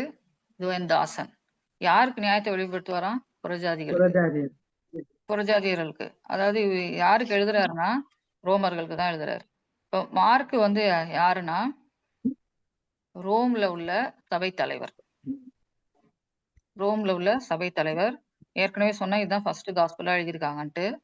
இது ஏன் இந்த புக்கு எழுதுனாங்கன்னா, கிபி 60 வந்து ரோம்ல உள்ள விசுவாசிகள் நீரோ மன்னனால மரணத்துக்கு ஒப்பு கொடுக்கப்பட்டார்கள். அதுல அப்போஸ்தலனாகிய பேதுரு, பவுல் இவங்கெல்லாம் வந்து ஒரு 10 ஆண்டுகள்ல வந்து என்னாச்சுன்னா இரத்த சாட்சிகளா அவங்க மரித்து போறாங்க. அப்போ இவர் தான் சபை தலைவரா அங்க இருக்கிறார். இவரோட ஃபுல் நேம் என்னன்னா யோவான் மார்க். இவரோட ஃபுல் நேம் யோவான் மார்க், ஜான் மார்க். அப்போ இந்த ஜான் மார்க் என்பவர் பரிசுத்த ஆவியினால் நிரப்பப்பட்டு விசுவாசிகளோட விசுவாசத்தை வந்து பலப்படுத்தணும். அடுத்து இயேசுவோட வாழ்க்கையில உள்ள பாடு, மரணம், உயிர்த்தெழுதல் இவ்வளவு எல்லாத்தையும் அவங்க நினைவுல வைத்து அவங்க இயேசு கிறிஸ்துவுக்காக பாடுபடணும் அப்படின்றத வலியுறுத்தி அவங்க வந்து இதை சந்தோஷமா பாடுபடுறத சந்தோஷமா எடுத்துக்கணும் அப்படின்னு சொல்லிட்டு அதை குறித்து தான் என்ன பண்றாரு இவர் வந்து எழுதுறாரு. அந்த ரோம்ல உள்ள சூழ்நிலை அவ்வளவு மோசமா இருந்துச்சு. ஏன்னா 2 பேர் இரத்த சாட்சிகளா மரித்தாங்க. அவங்களுக்கு எந்த ஒரு நம்பிக்கையும் இல்லாம ஒரு ஹோப்லெஸ் கண்டிஷன்ல இருந்தப்போ என்ன பண்றாங்கன்னா இந்த ஜான் மார்க் என்பவர் வந்து இந்த சுவிசேஷத்தை எழுதுறாரு. இவரோட பெயர் அர்த்தம் என்னன்னா தேவனுடைய கிருபை. தேவனுடைய கிருபை. மத்தேயுடைய பெயர் அர்த்தம் வந்து யெகோவாவின் ஈவு. மத்தேயுடைய பெயர் அர்த்தம் கிஃப்ட் ஆஃப் காட், யெகோவாவின் ஈவு. மார்க்கோட பெயர் அர்த்தம் தேவனுடைய கிருபை. இவருடைய அம்மா பெயர் என்னன்னா மரியாள் தான். ஆனா இவர் வந்து இயேசுவோட சீஷனும் அல்ல, இயேசுவோட தாயாகிய மரியாளும் கிடையாது. என்ன காலகட்டத்துல எழுதப்பட்டது அப்படின்னு பார்த்தோம்னா AD 55 to 65 அப்படின்னு சொல்லப்பட்டிருக்கு.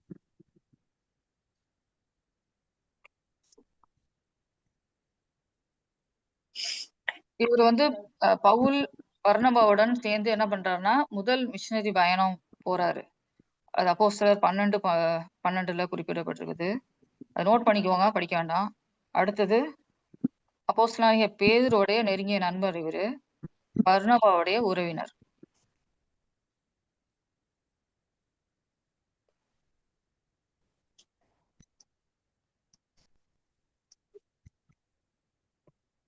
இதுல திறவுகோல் வசனம்னு பார்த்தோம்னா இதுல காலம் நிறைவேறிற்று, தேவனுடைய ராஜ்யம் சமீபமாயிற்று, மனம் திரும்பி சுவிசேஷத்தை விசுவாசியுங்கள்.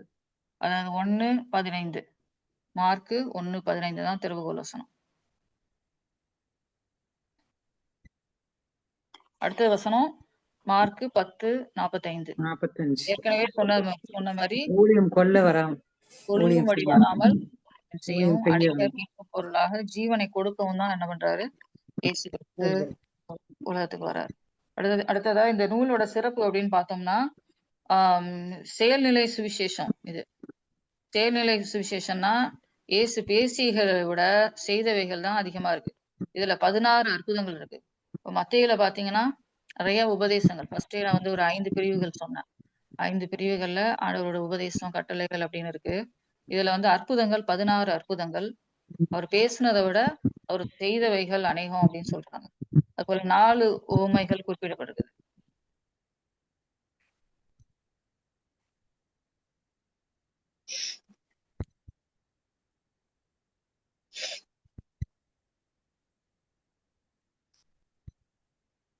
அடுத்து ஆண்டவரை இயேசு கிறிஸ்து வந்து அவங்க சீஷர்கள்ட்ட இல்ல சிலர்கிட்ட அற்புதம் செஞ்ச பிறகு சொல்லுவாரு, இந்த அற்புதத்தை பத்தி யாருக்கும் சொல்லாம எச்சரிக்கையா இருங்க அப்படின்னு சொல்லிட்டு. அதுவும் இந்த சுவிசேஷத்துல சொல்லப்பட்டிருக்குது. அதாவது மேசியானிக் சீக்ரெட், அவர் தான் ரட்சகர், அது விடுவிக்க வந்திருக்கிறார் அப்படின்ட்டு சொல்ல வேண்டாம் அப்படின்னு சொல்றாரு. அது இந்த நூல்ல குறிப்பிடப்பட்டிருக்குது. அடுத்தது இயேசு கிறிஸ்துவ மனுஷகுமாரனா தெளிவாக குறிப்பிடுகிறார். அதே போல இயேசு கிறிஸ்துவ தேவகுமாரனாகவும் குறிப்பிடுகிறார். இயேசு கிறிஸ்துவ வந்து ரபி, போதகர் அப்படின்னு சொல்லிட்டு 39 தடவை இதுல வந்து குறிப்பிடப்படுகிறது. ரபி, போதகர் அப்படின்னு. அடுத்த சிலுவை பற்றி இதுல குறிப்பிடப்படுகிறது. எதனால ஆண்டவர் வந்து மரணத்தை ஏற்றுக்கொண்டார், மரணத்தை ஜெயித்து பரலோகத்துக்கு எப்படி போனார், அந்த காரியங்கள்லாம் இதுல தெளிவா குறிப்பிடப்பட்டிருக்கு. இப்ப ஹியூமன் காஸ் அப்படின்னா அதை நோட் பண்ணிட்டு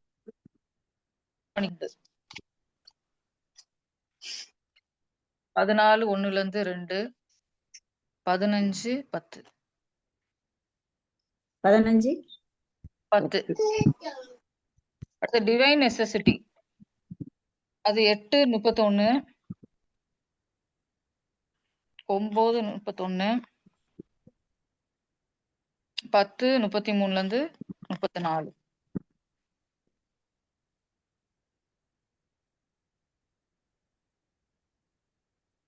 இதுல முக்கியமா வந்து நம்ம விசுவாசிகளுக்கு ஆண்டவர் கொடுத்த அதிகாரங்களை கடைசியில நம்ம வந்து கொடுத்திருக்கிறாரு. மார்க் 16:17-18. மார்க் 16:17-18. இதுல வந்து இயேசுக்கு வந்து வியாதியின் மேல் அதிகாரம் இருக்கு, இயற்கையின் மேல் அதிகாரம், அசுத்தாவிகளின் மேல் அதிகாரம், சாவின் மேல் அதிகாரம், சர்ப்பங்களை எடுப்பார்கள், சாவுக்கு ஏதுவான யாதொன்றும் கொடுத்தாலும் அது அவர்களை சேதப்படுத்தாது அப்படின்ட்டு சொல்லப்பட்டிருக்குது. இது வந்து விசுவாசிக்கிற சீஷர்கள் அனைவருக்கும் இதே அதிகாரத்தை ஆண்டவர் வந்து கொடுக்கிறார். அது போல இயேசு கிறிஸ்து சிலுவையில சொன்ன வார்த்தை மார்க் 15:34. மார்க் 15:34. இந்த ஒரு வார்த்தை மட்டும்தான் இதுல குறிப்பிடப்பட்டிருக்கு.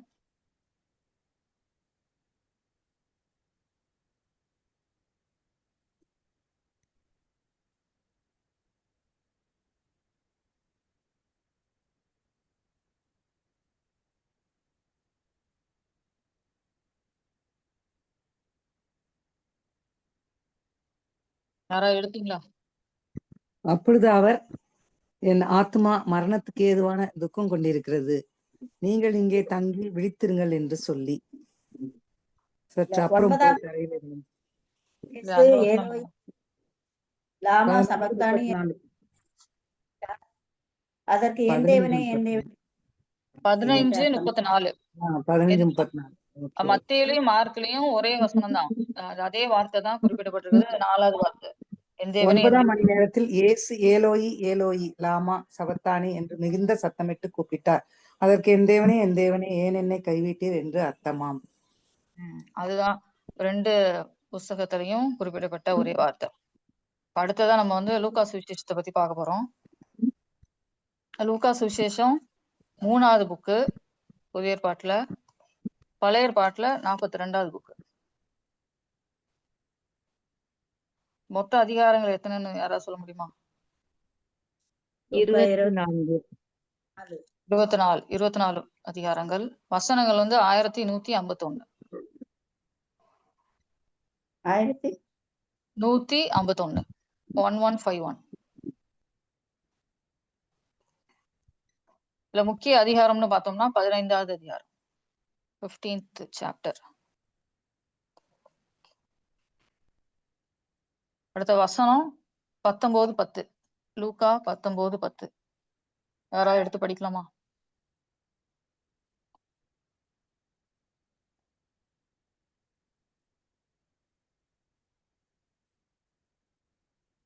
இழந்து போனதை தேடவும் தேடவும் ரட்சிக்கவுமே மனுஷகுமாரன் வந்திருக்கிறார் என்றார்.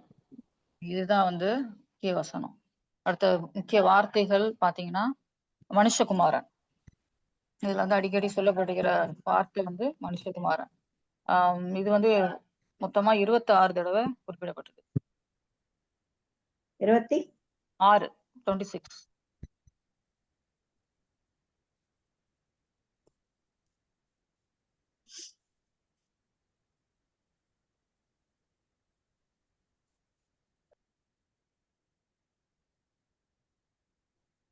இப்போ நம்ம வந்து என்ன பார்க்க போறோம்னா, யார் எழுதுனா, எதுக்காக எழுதப்பட்டது, எந்த காலம், காலகட்டம். ஏற்கனவே அந்த மத்திய மார்க்ல சொல்லப்பட்ட 55 to 60 காலம் 65. 60ல இருந்து 61 இல்ல, 60ல இருந்து 68. ஆமா, இந்த காலம். மனுஷகுமாரனா வந்து இவரு வெளிப்படுத்துறாரு. இது எழுதியவர் வந்து லூக்கா. லூக்காவை பத்தி எதுவும் உங்களுக்கு தெரியுமா? லூக்கா ஒரு வந்து ஒரு மருத்துவர், ஒரு டாக்டர். மருத்துவர். அவர் இவர் தான் டாக்டர். அப்போஸ்தலர் நடவடிக்கைகளையும் எழுதினவர். ஆமா ஆமா, ஒரு 2 புக் எழுதியிருக்கிறாரு. இவர் வந்து கிரேக்கர், வரலாற்று ஆசிரியர். இவர் வந்து பவுலோட உடன் ஊழியரா இருந்தாரு. அவரோட 2ஆம் மிஷனரி பயணத்துல பவுலோட இவர் கூட போறாரு. இவரோட பெயர் அர்த்தம் வந்து ஒளியை கொடுப்பவர், லைட் கிவிங்.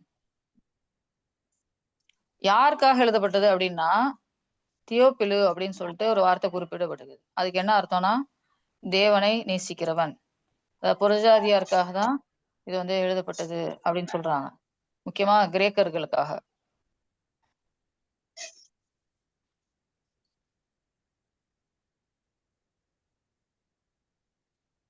இவரு எந்த பிளேஸ்ல இருந்து எழுதுறாருன்னா, செசரியா இல்லைன்னா ரோமாபுரி அப்படின்னு சொல்றாங்க. ரோம்.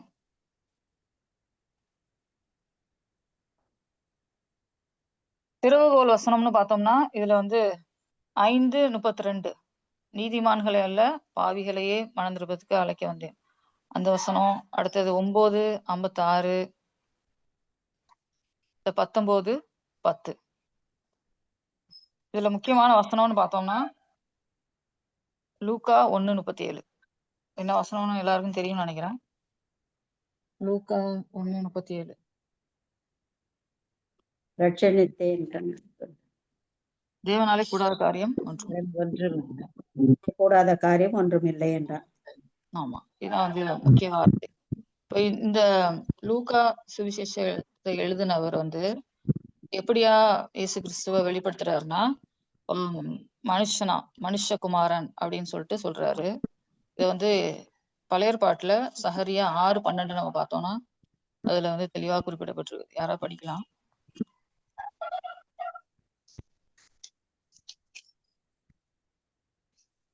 சகரியா 6:12. சகரியா, ஆமா, பழைய ஏற்பாட்டுல. அவனோடே சொல்ல வேண்டியது சேனைகளின் கர்த்தர் உரைக்கிறது என்னவென்றால், இதோ ஒரு புருஷன், அவருடைய நாமம் கிளை எனப்படும். அவர் தம்முடைய ஸ்தானத்திலிருந்து முளைத்தெழும்பி கர்த்தருடைய ஆலயத்தை கட்டுவார். இதுல ஏதோ ஒரு புருஷன் எழும்பி அப்படின்னு சொல்லப்பட்டிருக்கு. அதாவது இட் இஸ் ரெப்ரசன்டட் அஸ் ஜெகோவாஸ் idol man, behold the man அப்படின்னு சொல்லப்பட்ட தீர்க்க தரிசனம் வந்து நிறைவேறக்கூடியதா இருக்குது அப்படின்னு சொல்லிட்டு லூக்கா வந்து சொல்றாரு. இந்த நூலின் சிறப்பு பாத்தீங்கன்னா, மத்த சுவிசேஷங்கள்ல இல்லாத பாடல்கள், 4 பாடல்கள் குறிப்பிடப்பட்டிருக்கு. இதுல கிறிஸ்துவினோட பிறப்பை பற்றிய செய்திகள் இதுல மட்டும்தான் இருக்குது தெளிவா. 4 பாடல்கள்னு சொன்னேன். யார் யார் பாடினாங்கன்னு எதுவும் சொல்ல முடியுமா? இந்த சகல ஓசன்னா வேத ஓசன்னா ஒரு பாடல். அடுத்தது உன்னதத்திலே தேவனுக்கு மகிமையும் பூமியிலே சமாதானம், தேவதூதர்கள் மேய்ப்பர்களுக்கு தேவதூதர்களோட பாடின பாடல், மரியாளோட பாடல், அடுத்தது சகரியாவோட பாடல், சிமியோனோட பாடல். எலிசு சிமியோன். இதுல தேவனை துதிப்பதற்கான முக்கியத்துவம் அதிகமா கொடுக்கப்பட்டிருக்குது. அப்புறம் இந்த புஸ்தகத்துலதான் மரணத்துக்கு பின்பு சொல்றாங்க. அது ஐஸ்வர்யவான் லாசரு சம்பவம், அது போல இந்த சிலுவையின் கல்லனுக்கு பரதேசியில வந்து இடம் உண்டு அப்படின்னு சொல்ற இதையும் இங்க இதுலதான் பாக்குறோம்.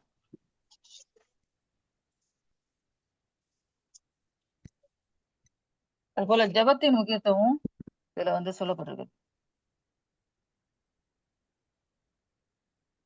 3ஆம் அதிகாரம் 21ஆம் வசனம் பாத்தீங்கன்னா, இயேசு கிறிஸ்து வந்து ஞானஸ்நானம் பெற்ற பிறகு ஜெபம் பண்ணுகையில் அப்படின்ற வார்த்தை குறிப்பிடப்படுது. அதுல ஆண்டவர் ஞானஸ்நானம் எடுத்த பிறகு ப்ரேயர் பண்றாரு. அதுக்கப்புறம் பரிசுத்த ஆவியானவர் புறாவை போல இறங்கி வருகிறார். ஒவ்வொரு காரியத்துக்கு முன்னாடியும் நம்ம ஃபுல்லாவே நம்ம சுவிசேஷங்களை பார்த்தோம்னா ஆண்டவர் இயேசு கிறிஸ்து ஜெபம் பண்றார். இப்போ சீஷர்களை தேர்ந்தெடுக்கிறதுக்கு முன்னாடியும் ஜெபம் பண்றார். அது போல தனியா போய் வனாந்தரத்துல ஜெபம் பண்றார். அவரு ஆண்டவரோட எப்பயுமே கனெக்டடா இருக்கிறார். அது போல இங்க வந்து பெண்களுக்கு முக்கியத்துவம் கொடுத்து இந்த சுவிசேஷங்கள்ல குறிப்பிடப்பட்டிருக்கு. அதாவது 8:1-3 பெண்களுக்கு முக்கியத்துவம் கொடுக்கப்பட்டுள்ளது. 8:1-3 அதை நோட் பண்ணிக்கோங்க, படிக்க வேண்டாம். 9:51 அது போல 18:35.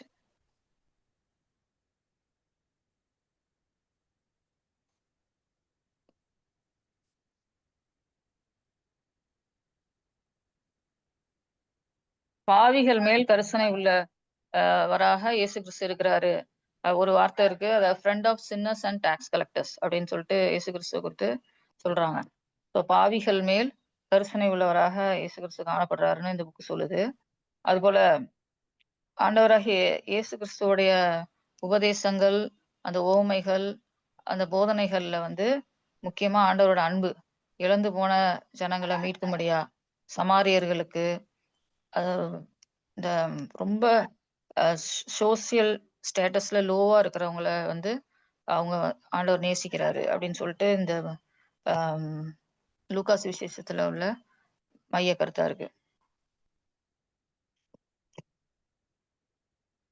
அதுபோல இயேசு கிறிஸ்து சிலுவையில் சொன்ன 7 வார்த்தைகள்ல 3 வார்த்தைகள் இந்த புக்ல இருக்கு.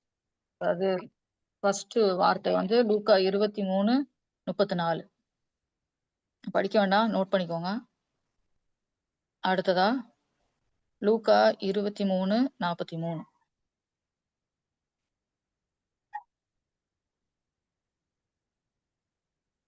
அடுத்த லூக்கா 23:46.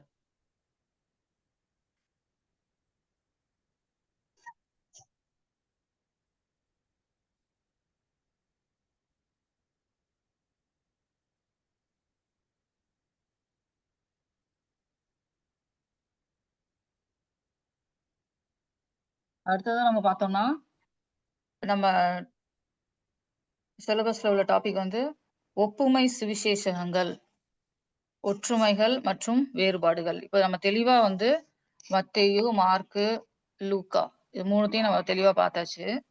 இதுல உள்ள ஒற்றுமைகள் என்ன? இதை வந்து எப்படி சொல்லுவாங்கன்னா, நோட் பண்ணிக்கோங்க, சினாப்டிக் காஸ்பல்ஸ் அப்படின்னு சொல்லுவாங்க. சிங்க் அப்படின்னா ஒன்றாக,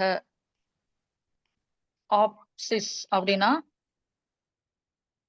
காணப்படும் அப்படின்ற பொருள்ல இந்த 3 சுவிசேஷங்கள் மட்டும் போதனைகள், சம்பவங்கள், அதிசயங்கள் எல்லாத்தையும் சொல்லும்போது ஒரே மாதிரி குறிப்பிடப்படுது.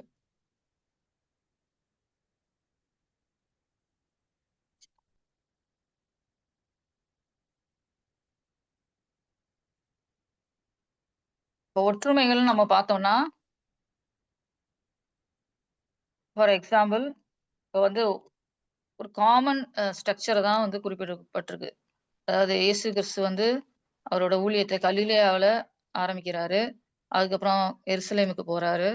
அப்புறம் சிலுவை, மரணம், உயிர்த்தெழுதல் அப்படின்னு சொல்லிட்டு இதே ஸ்ட்ரக்சர்ல தான் ஒரே ஃபார்ம்ல தான் வந்து 3 சுவிசேஷங்களும் குறிப்பிடப்பட்டிருக்குது.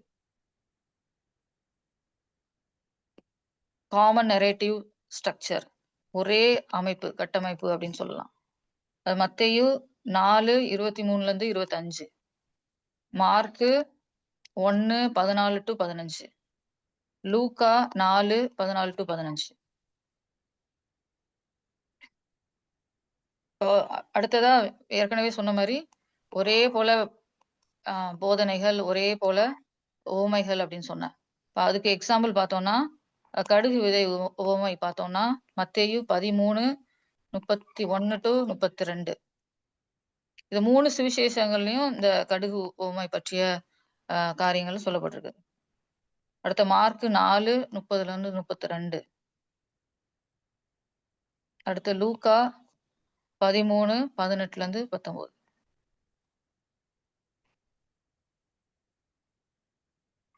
அதுபோல காமனா அற்புதங்கள். 5000 பேருக்கு அப்பம் குடுக்குறாரு. அது 3 சுவிசேஷங்கள்லயும் சொல்லப்பட்டிருக்கு. அதுபோல புயலை ஆண்டவர் அடக்குறதும் 3 சுவிசேஷங்கள்லயும் குறிப்பிடப்பட்டிருக்கிறது. அதுபோல 3 சுவிசேஷங்களும் நான் வந்து என்ன சொன்னேன்னா, இயேசு கிறிஸ்து வந்து மனிதனாகவும், தெய்வீகமானவராகவும் சொல்லப்பட்டிருக்கு அப்படின்னு. ஒரு மனித இயல்ப வந்து 3 சுவிசேஷமுமே சொல்லுது. அது பார்த்தீங்கன்னா, இயேசு கிறிஸ்து பசியா இருந்தார், துயரப்பட்டார், இரக்கப்பட்டார், ஜெபித்தார், மிகுந்த வியாகுலத்தோட அதிக ஊக்கத்தோட ஜெபித்தார் அப்படின்னு சொல்லிட்டு 3 சுவிசேஷங்கள்லுமே குறிப்பிடப்பட்டிருக்கு. இப்ப மத்தேயு 4:2 பார்த்தோம்னா அது இருக்கு. அதுபோல மார்க்கு 1:41, லூக்கா 22:44.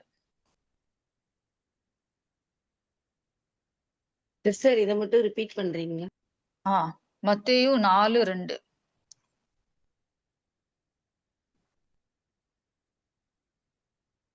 மார்க்கு 1:41, லூக்கா 22:44. 1:22 இருந்தா. லூக்கா 22:44. ஓகே. ஃபர்ஸ்ட் மத்தேயு 4:2, மார்க்கு 1:41, லூக்கா 22:44. அடுத்ததா பழைய ஏற்பாட்டோட தொடர்புடைய புத்தகங்களா இது 3மே இருக்குது. ஏற்கனவே சொன்ன பழைய ஏற்பாட்டுல உள்ள தீர்க்க தரிசனங்கள் இந்த சுவிசேஷங்கள்ல நிறைவேறியிருக்கு அப்படின்னு சொல்லிட்டு அது வந்து மேற்கோள் காட்டி வசனங்கள் இருக்குது. நிறைவேறின அப்படின்னு. அது போல பாத்தீங்கன்னா, அதுல மத்தேயுல 3:3,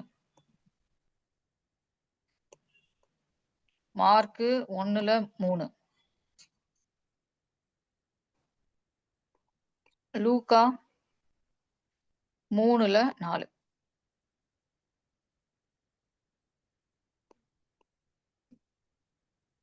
இதெல்லாமே வந்து ஒற்றுமைகள். இப்ப சினாப்டிக் காஸ்பல்ஸ்னா உங்களுக்கு நல்லா இப்ப தெரியும்னு நினைக்கிறேன். ஒன்றாக நம்ம பார்க்கக்கூடிய சுவிசேஷங்கள் மத்தேயு, மார்க்கு, லூக்கா. இதுல உள்ள ஒற்றுமைகள நம்ம பார்த்துட்டோம். இப்ப வேறுபாடுகள் அப்படின்னு பார்த்தோம்னா, ஃபர்ஸ்ட் வந்து நம்ம ஏற்கனவே நம்ம பார்த்ததுதான். யாருக்காக எழுதப்பட்டது? என்ன நோக்கத்துக்காக எழுதப்பட்டது? யார் ஆடியன்ஸ்? அதாவது வாசகர்கள் யாரு? அத ஏற்கனவே நம்ம எழுதியிருப்போம். என்ன நோக்கத்துக்காக எழுதப்படுது? மத்தேயு பார்த்தீங்கன்னா, யூதர்களுக்காக அவர் எழுதுறாரு. மார்க்கு ரோமர்களுக்காக. லூக்கா வந்து கிரேக்கர்களுக்காக. மத்தேயு வந்து ராஜாவா சொல்றாரு. மார்க் வந்து எப்படி சொல்றாரு? சேவகனா. அடுத்து அவருடைய லூக்கா ஊழியராக. ஊழியராக. நோக்கமும் 3க்குமே வேற வேற நோக்கத்துக்காக தான் அவங்க எழுதியிருக்காங்க. அதுபோல வம்சாவளி. அடுத்ததா பாத்தீங்கன்னா வம்சாவளி.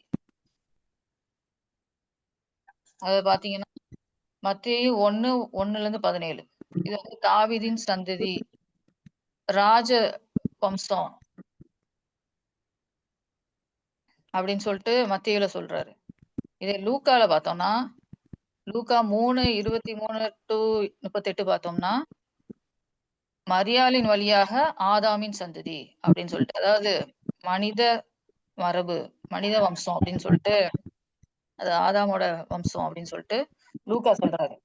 மார்க் வந்து எந்த ஜீனியாலஜியுமே அவர் சொல்லல, எந்த வம்சமுமே அவர் குறிப்பிடப்படல. ஏன்னா ரோமர்கள் இருக்கிற சேவகர்களுக்கு வம்சமே தேவை கிடையாது, அவர் ஊழியரா சேவகரா தானே அவர் சொல்றாரு அப்படின்னு சொல்லிட்டு அங்க வம்சாவளி குறிப்பிடப்படவில்லை. அது போல பிறப்பு கதையில பார்த்தோம்னா மத்தியில யார் வந்தான்னு சொல்லி பாக்குறோம். பிறக்கும் போது ரட்சகர்.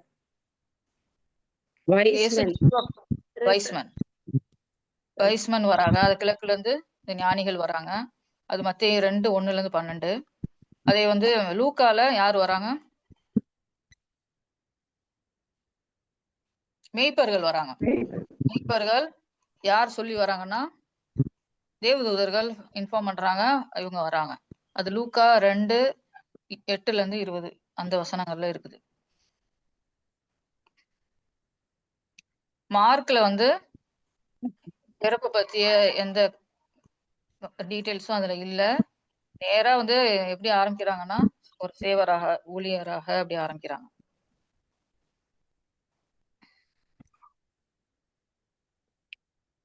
அடுத்ததா போதனைக்குரிய காரியத்துல பார்த்தோம்னா மத்தியில வந்து நிறைய வந்து பரலோக ராஜ்யத்தை பத்தி தான் குறிப்பிடுறாரு. அடுத்த மார்க்ல பார்த்தோம்னா அவரோட சேவை எப்படி இருந்தது, அவரோட வல்லமை எப்படி அப்படின்னு சொல்லிட்டு அதுல சொல்றாரு. இந்த லூக்கால பார்த்தோம்னா அவர் எவ்வளவு இரக்கம் உள்ளவர், எப்படி ரட்சிப்பார் அப்படின்றத நம்ம அங்க பாக்குறோம். சிலுவை சம்பவத்தின் விவரம்னு பார்த்தோம்னா அதுல 3த்துக்குமே வேற வேற காரியங்கள் தான் இருக்குது. மத்தியில பார்த்தோம்னா தீர்க்க தரிசனங்கள் நிறைவேறிது அப்படின்னு சொல்லிட்டு சொல்லப்பட்டிருக்குது. மத்தேயு 27:35.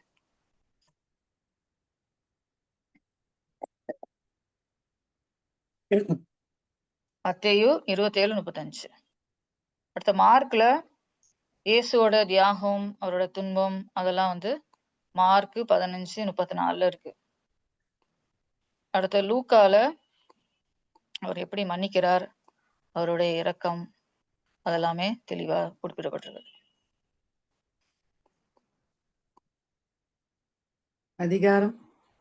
அதிகாரம் லூக்கா 23:34.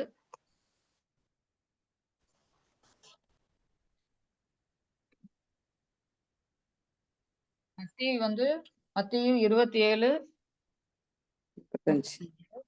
மார்க் வந்து 15:34.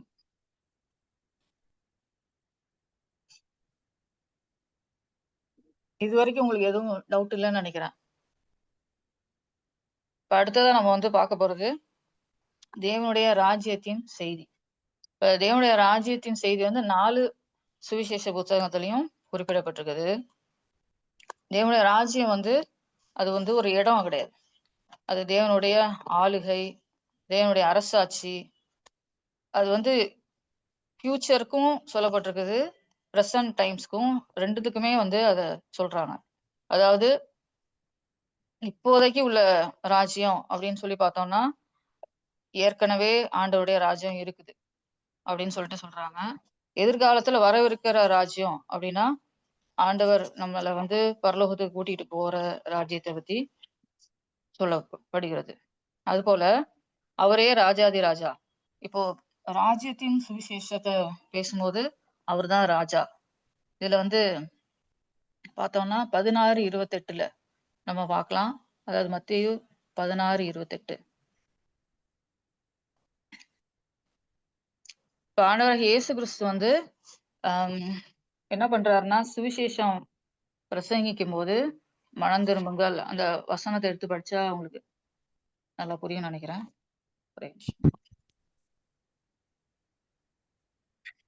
இங்கே நிற்கிறவர்களில் சிலர் மனுஷகுமாரன் தம்முடைய ராஜ்யத்தில் வருவதை காணும் முன் மரணத்தை பார்ப்புதல் என்று மெய்யாகவே உங்களுக்கு சொல்லுகிறேன். தேவனுடைய ராஜ்யத்தை குறித்து அது இனிமே வரக்கூடிய ராஜ்யத்தை வந்து அவர் இதுல தெளிவா குறிப்பிடுகிறாரு. அடுத்த மத்தேயு 4:17 பாத்தீங்கன்னா மனந்திரும்புதலை பத்தி குறிப்பிடப்பட்டிருக்குது. அதாவது ஒரு மனுஷன் வாழ்க்கையில வந்து பாவங்களை விட்டு அவன் ஃபர்ஸ்ட் மனம் திரும்பணும். மனம் திரும்பி அவன் பரிசுத்தமா வாழணுன்றத தீர்மானிக்கணும். மனம் திரும்புங்கள், மனம் திரும்பினாதான் பரலோக ராஜ்யத்துக்கு அவன் பாத்திரவானா மாற முடியும் அப்படின்றதான் வந்து ஆண்டவர் இயேசு கிறிஸ்து சுவிசேஷமா ஃபர்ஸ்ட் பிரசங்கம் பண்றார். மத்தேயு 4:17, அடுத்தது மத்தேயு 3:2 இதுலயும் அதான் குறிப்பிடப்பட்டிருக்குது. இப்ப யார் வந்து தேவனுடைய ராஜ்யத்துக்கு போக முடியும் அப்படின்னு சொல்லிட்டு ஏதாவது உங்களுக்கு சொல்ல முடியுமா? யார் தேவனுடைய ராஜ்யத்துக்கு விட்டால் சின்ன பிள்ளைங்களை மேல் கையை வைத்து திரும்பி பார்க்காதது. என்று விசுவாசிக்கிறது. இப்போ லூக்கா. உங்களுக்கு தெரிஞ்சதுதான் நான் ஈஸியா அதை நான் புரியும்படியா சொல்றேன்.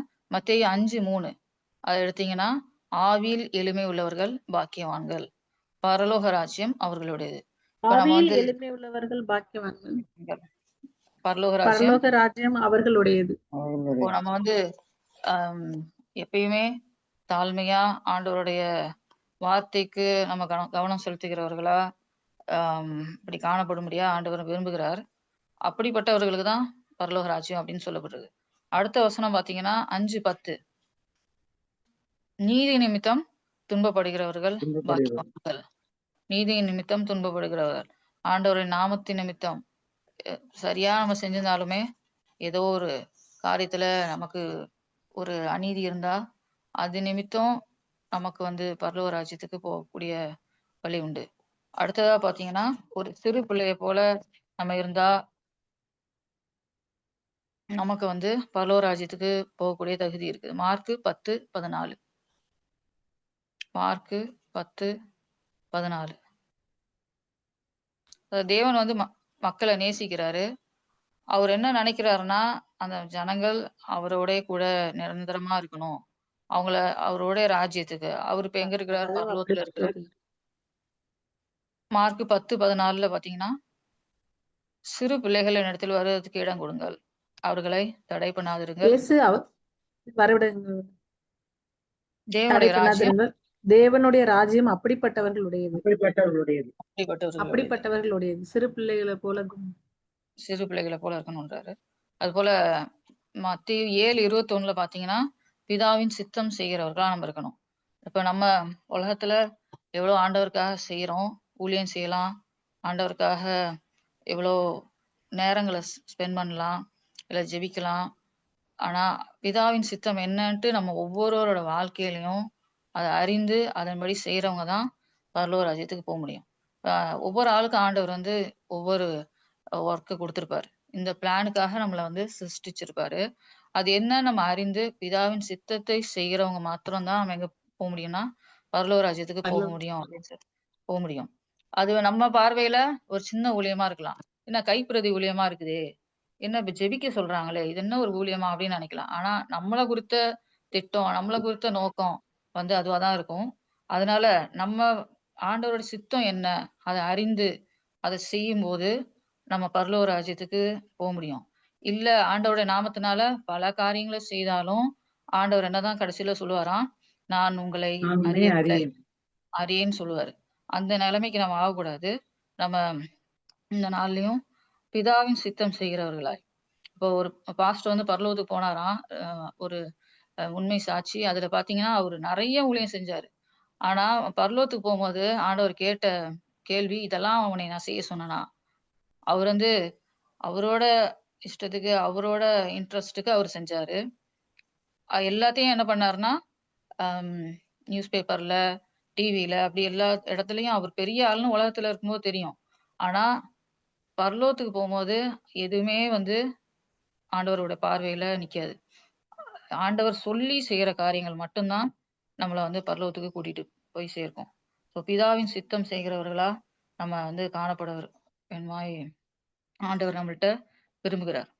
அது போல இன்னொரு தகுதி என்னன்னு பாத்தீங்கன்னா யோவான் 3:5 அதை பார்த்தோம்னா ஒருவன் ஜலத்தினாலும் ஆவியினாலும் பிறவாவிட்டார். இப்ப சில பேர் ஆண்டவர் ஏற்றுக்கொண்டிருப்பாங்க. அவங்க வந்து ஆஹ் அபிஷேகம் பெறாதவங்களா இருப்பாங்க. அவங்க வந்து ஞானஸ்நானம் எடுக்காதவங்களா இருப்பாங்க.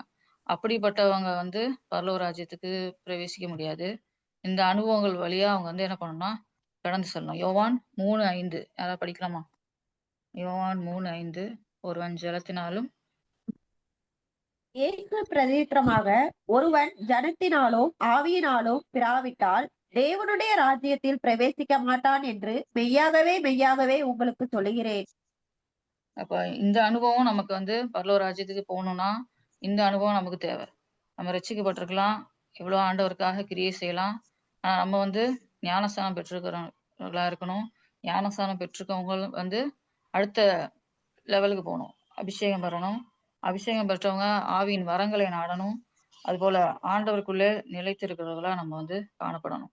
அடுத்ததா இன்னொரு வசனம் பார்த்தீங்கன்னா, மத்தேயு 5:20 அதுல பார்த்தீங்கன்னா, வேதபாரகர், பரிசேயர் அவங்களோட நீதியிலும் நம்மளுடைய நீதி அதிகமா இராவிட்டால் பரலோக ராஜ்யத்துக்கு போ முடியாது அப்படின்னு சொல்லப்படுது. அவங்க வந்து எல்லாத்துலயுமே ஆண்டவருக்கு என்ன குடுப்பாங்க. தசபாகம் குடுப்பாங்க.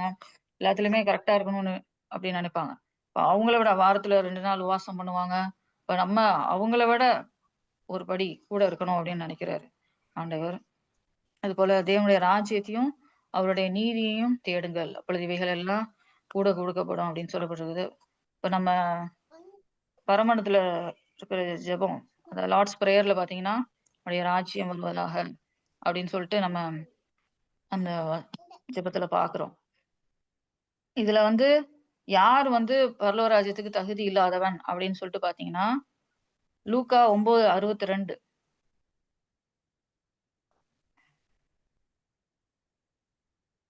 கலப்பையின் மேல் தன் கையை வைத்து பின்னிட்டு பார்க்கிற எவனும் தேவனுடைய ராஜ்யத்துக்கு தகுதி உள்ளவன் அல்ல அப்படின்னு சொல்லப்படுது. ஆண்டவரை விட்டு பின்னிட்டு பார்க்கிற நிலைமை உள்ளவர்களுக்கு வந்து தேவனுடைய ராஜ்யம் தகுதியாயிராது. அது போல லூக்கா 6:20 பாத்தீங்கன்னா, தரித்திரராகிய நீங்கள் பாக்கியவான்கள் உங்களுடையது. இப்போ நம்ம லாசரு ஐஸ்வர்யவான் இதுல பாத்தீங்கன்னா, யாருதான் பரலோகத்துக்கு போறா ஃபைனலா? அப்பொழுது அவர் தம்முடைய சீசர்களை நோக்கி பார்த்து, தரித்திரராகிய நீங்கள் பாக்கியவான்கள், தேவனுடைய ராஜ்யம் உங்களுடையது என்று. தேவனுடைய ராஜ்யம் உங்களோட. அப்ப பூமியில இருக்கும்போது நமக்கு அநேக ஆசீர்வாதங்கள், நன்மைகள் இல்லாட்டியும் சரியான வழியில நடந்தோம்னா நம்ம வந்து பரலோகத்துக்கு போகக்கூடிய ஸ்லாக்கியத்தை நம்ம பெறுகிறவளா இருக்கும். அடுத்தது பாத்தீங்கன்னா, மத்தேயு 13 அதிகாரத்துல நிறைய உவமைகள் சொல்லப்பட்டிருக்கு. அது நம்ம 3ஆவது வாரம் பார்க்கலாம். என்னென்ன உவமைகள் எதுக்காக சொல்லப்பட்டிருக்குது அப்படின்னு சொல்லிட்டு. அடுத்தது யோவான் 14:2-4 பாத்தீங்கன்னா, பரலோக ராஜ்யத்துல அநேக வாசஸ்தலங்கள் இருக்குது. அதாவது பிதாவின் வீட்டுல வந்து அநேக வாசஸ்தலங்களை ஆண்டவர் ஆயத்தம் பண்ணிட்டு இருக்காரு. அது ஆயத்தம் பண்ண பிறகு நம்மள என்ன பண்ணுவாராம், அங்க கூட்டி சேர்ப்பார். அப்போ நம்ம மேலான இடத்துக்கு போகணும். ஏதோ ஒரு சின்ன வாசஸ்தலத்தை நாடுகிறவளா இல்லாம ஆண்டவருக்காக பிரயாசப்படுகிறவர்களா, ஆண்டவர் ஆயத்தம் பண்ணியிருக்க ஸ்தலத்துக்கு நம்ம போகணுன்ற வாஞ்சையோட நம்ம காணப்படணும். அடுத்ததா மத்தேயு 25:34 பாத்தீங்கன்னா, வலது பக்கத்துல உள்ள ஆட்களை பார்த்து ஆண்டவர் என்ன சொல்றாருன்னா, உலகம் உண்டானது முதல் உங்களுக்காக ஆயத்தம் பண்ணப்பட்டிருக்கிற ராஜ்யத்தை சுதந்திரித்துக் கொள்ளுங்கள் அப்படின்னு சொல்லிட்டு சொல்றாரு. இப்போ ஆண்டவர் வந்து உலகம் உண்டானதுக்கு முன்னாடியே எல்லாத்தையும் ரெடி பண்ணிட்டு இருக்காரு நமக்காக. நம்ம வந்து பரலோக ராஜ்யத்துக்கு தகுதி உள்ளவர்களா மாறணும். அடுத்தது மத்தேயு 19:23-24 அதை யாராவது படிக்கலாமா?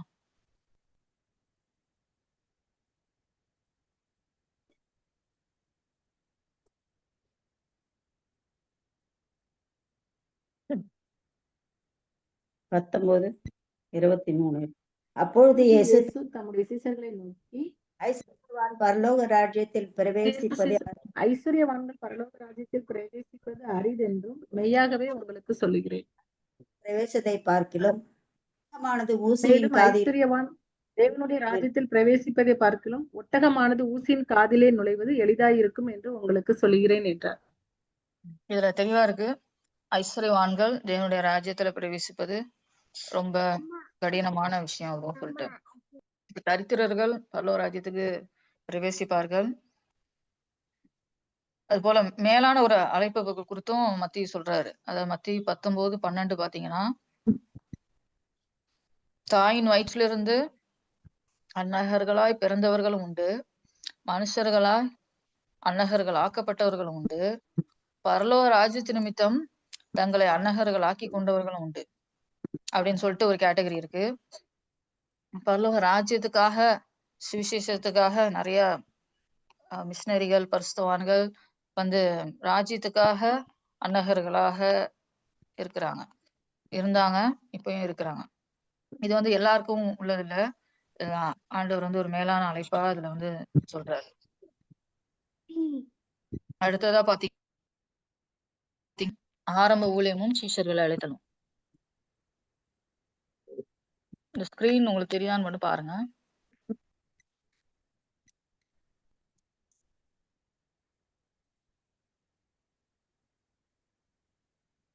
ஸ்கிரீன் கிளியரா இருக்கா? கிளியரா இருக்கு. ஓகே. இப்ப இதுல பாத்தீங்கன்னா ஏற்கனவே நான் சொன்ன மாதிரி இது ரோம அரசாட்சியின் கீழ் பாலஸ்தீனா தேசம். இதுல வந்து ஃபர்ஸ்ட் இருக்கா இல்ல தெரியறதுக்கு இல்லையா? ஷேர் ஆகல. ஷேர் ஆகலையா? ஓ தெரியுது சிஸ்டர். தெரியுது தெரியுது. எங்களுக்கு தெரியுதா? இந்த மேப் தெரியுதா உங்களுக்கு? நல்லா தெரியுது. Okay okay okay. இதுல பாத்தீங்கன்னா ஃபர்ஸ்ட்ல இருக்கிறது கலிலேயா. கலிலேயால தான் ஆண்டவராக இயேசு கிறிஸ்து ஊழியம் ஸ்டார்ட் பண்றாரு. அதுக்கு மிடில்ல இருக்கிறது சமாரியா, அது லாஸ்ட்ல இருக்கிறது யூதயா. இப்ப கலிலேயா பக்கத்துல பாத்தீங்கன்னா கப்பர்நகும், கானா, இந்த நாசரேத், பெத்சாயிதா இந்த மாதிரி ஏரியாலாம் வந்து இந்த கலிலேயா பக்கத்துல தான் இருக்குது. அடுத்தது சமாரியால வந்து இந்த சமாரியா ஸ்ட்ரீட் பேசுறாரு. அந்த வழியா தான் வந்து யூதயால இருந்து கலிலேயாவுக்கு இப்படி கடந்து செல்றாங்க. இது வந்து ஃபுல்லாவே ரோம அரசாட்சியின் கீழே வந்து இருந்த பாலஸ்தீன தேசம். இப்ப ஆண்டவர் இயேசு கிறிஸ்து வந்து இந்த தீரு சீதோன் அந்த பட்டணங்கள்லயும் ஊழியம் செய்யறாரு. இந்த பெரையா, யோதா நதிக்கு அருகான அப்படின்னு சொல்லிட்டு சொல்லப்பட்டிருக்குல்ல, தெக்கபோலி அந்த நாடுகள் இதெல்லாமே வந்து ரோம அரசின் கீழ வந்து இருந்தது.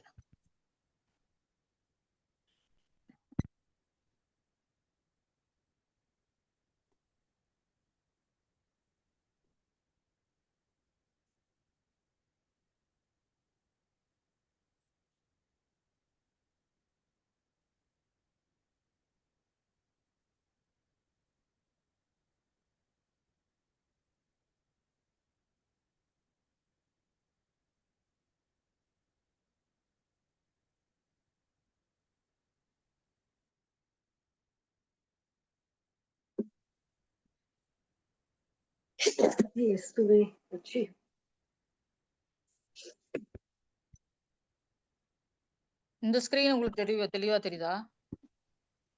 தெரியுது. ஓகே. இப்ப நீங்க தான் தெரியுது, உங்களுடைய பிக்சர் தெரியுது, அந்த மேப் தெரியல. மேப் தெரியலையா?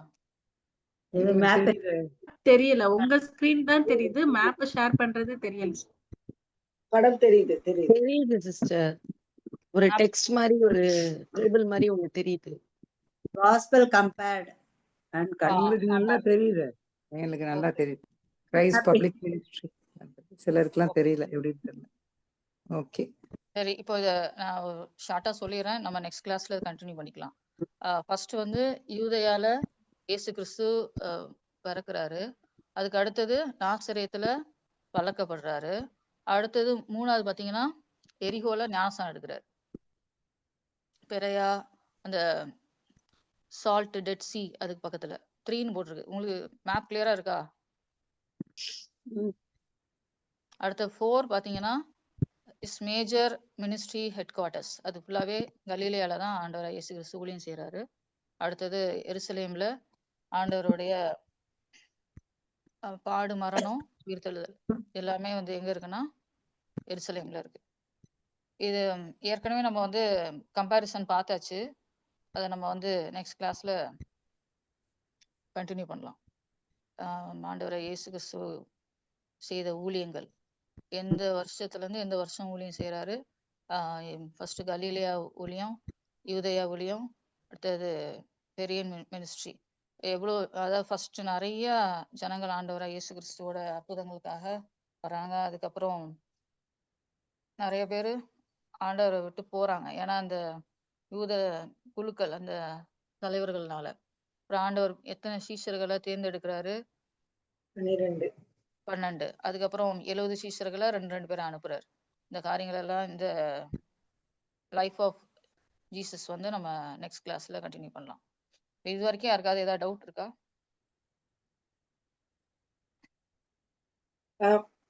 மே ஆஸ்க் क्वेश्चन. ஏலி ஏலின்றதுக்கும் எலோயி எலோயின்றதுக்கும் என்ன டிஃபரன்ஸ்? ஏலி அது ஆக்சுவலா Sister, அந்த can you hear me? Hello,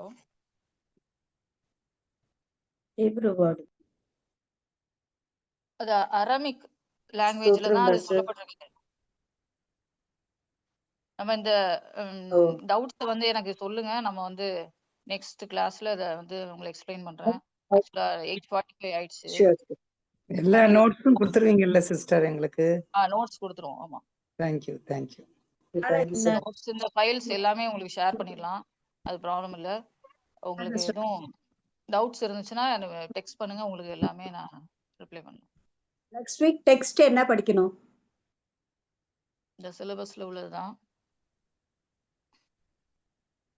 யோவான் சுவிசேஷம் செகண்ட் இதுல பாத்தீங்கன்னா யோவான் 1, 3, 4, 6, 10 அதிகாரங்கள் ஃபுல்லாவே யோவான் பத்தி தான் பார்க்க போறோம். 1, 3, 4, 6, 10. 1, 3, 4, 6, 10. இன்னைக்கு உள்ளது வந்து அது ஃபர்ஸ்ட் இதுல குறிப்பிடப்பட்டிருக்குது. அதை வந்து நீங்க ஒரு கிளான்ஸ் பார்த்துக்கோங்க. அது ரீடிங் அசைன்மெண்ட். அப்ப நம்ம ப்ரேயர் பண்ணலாம்.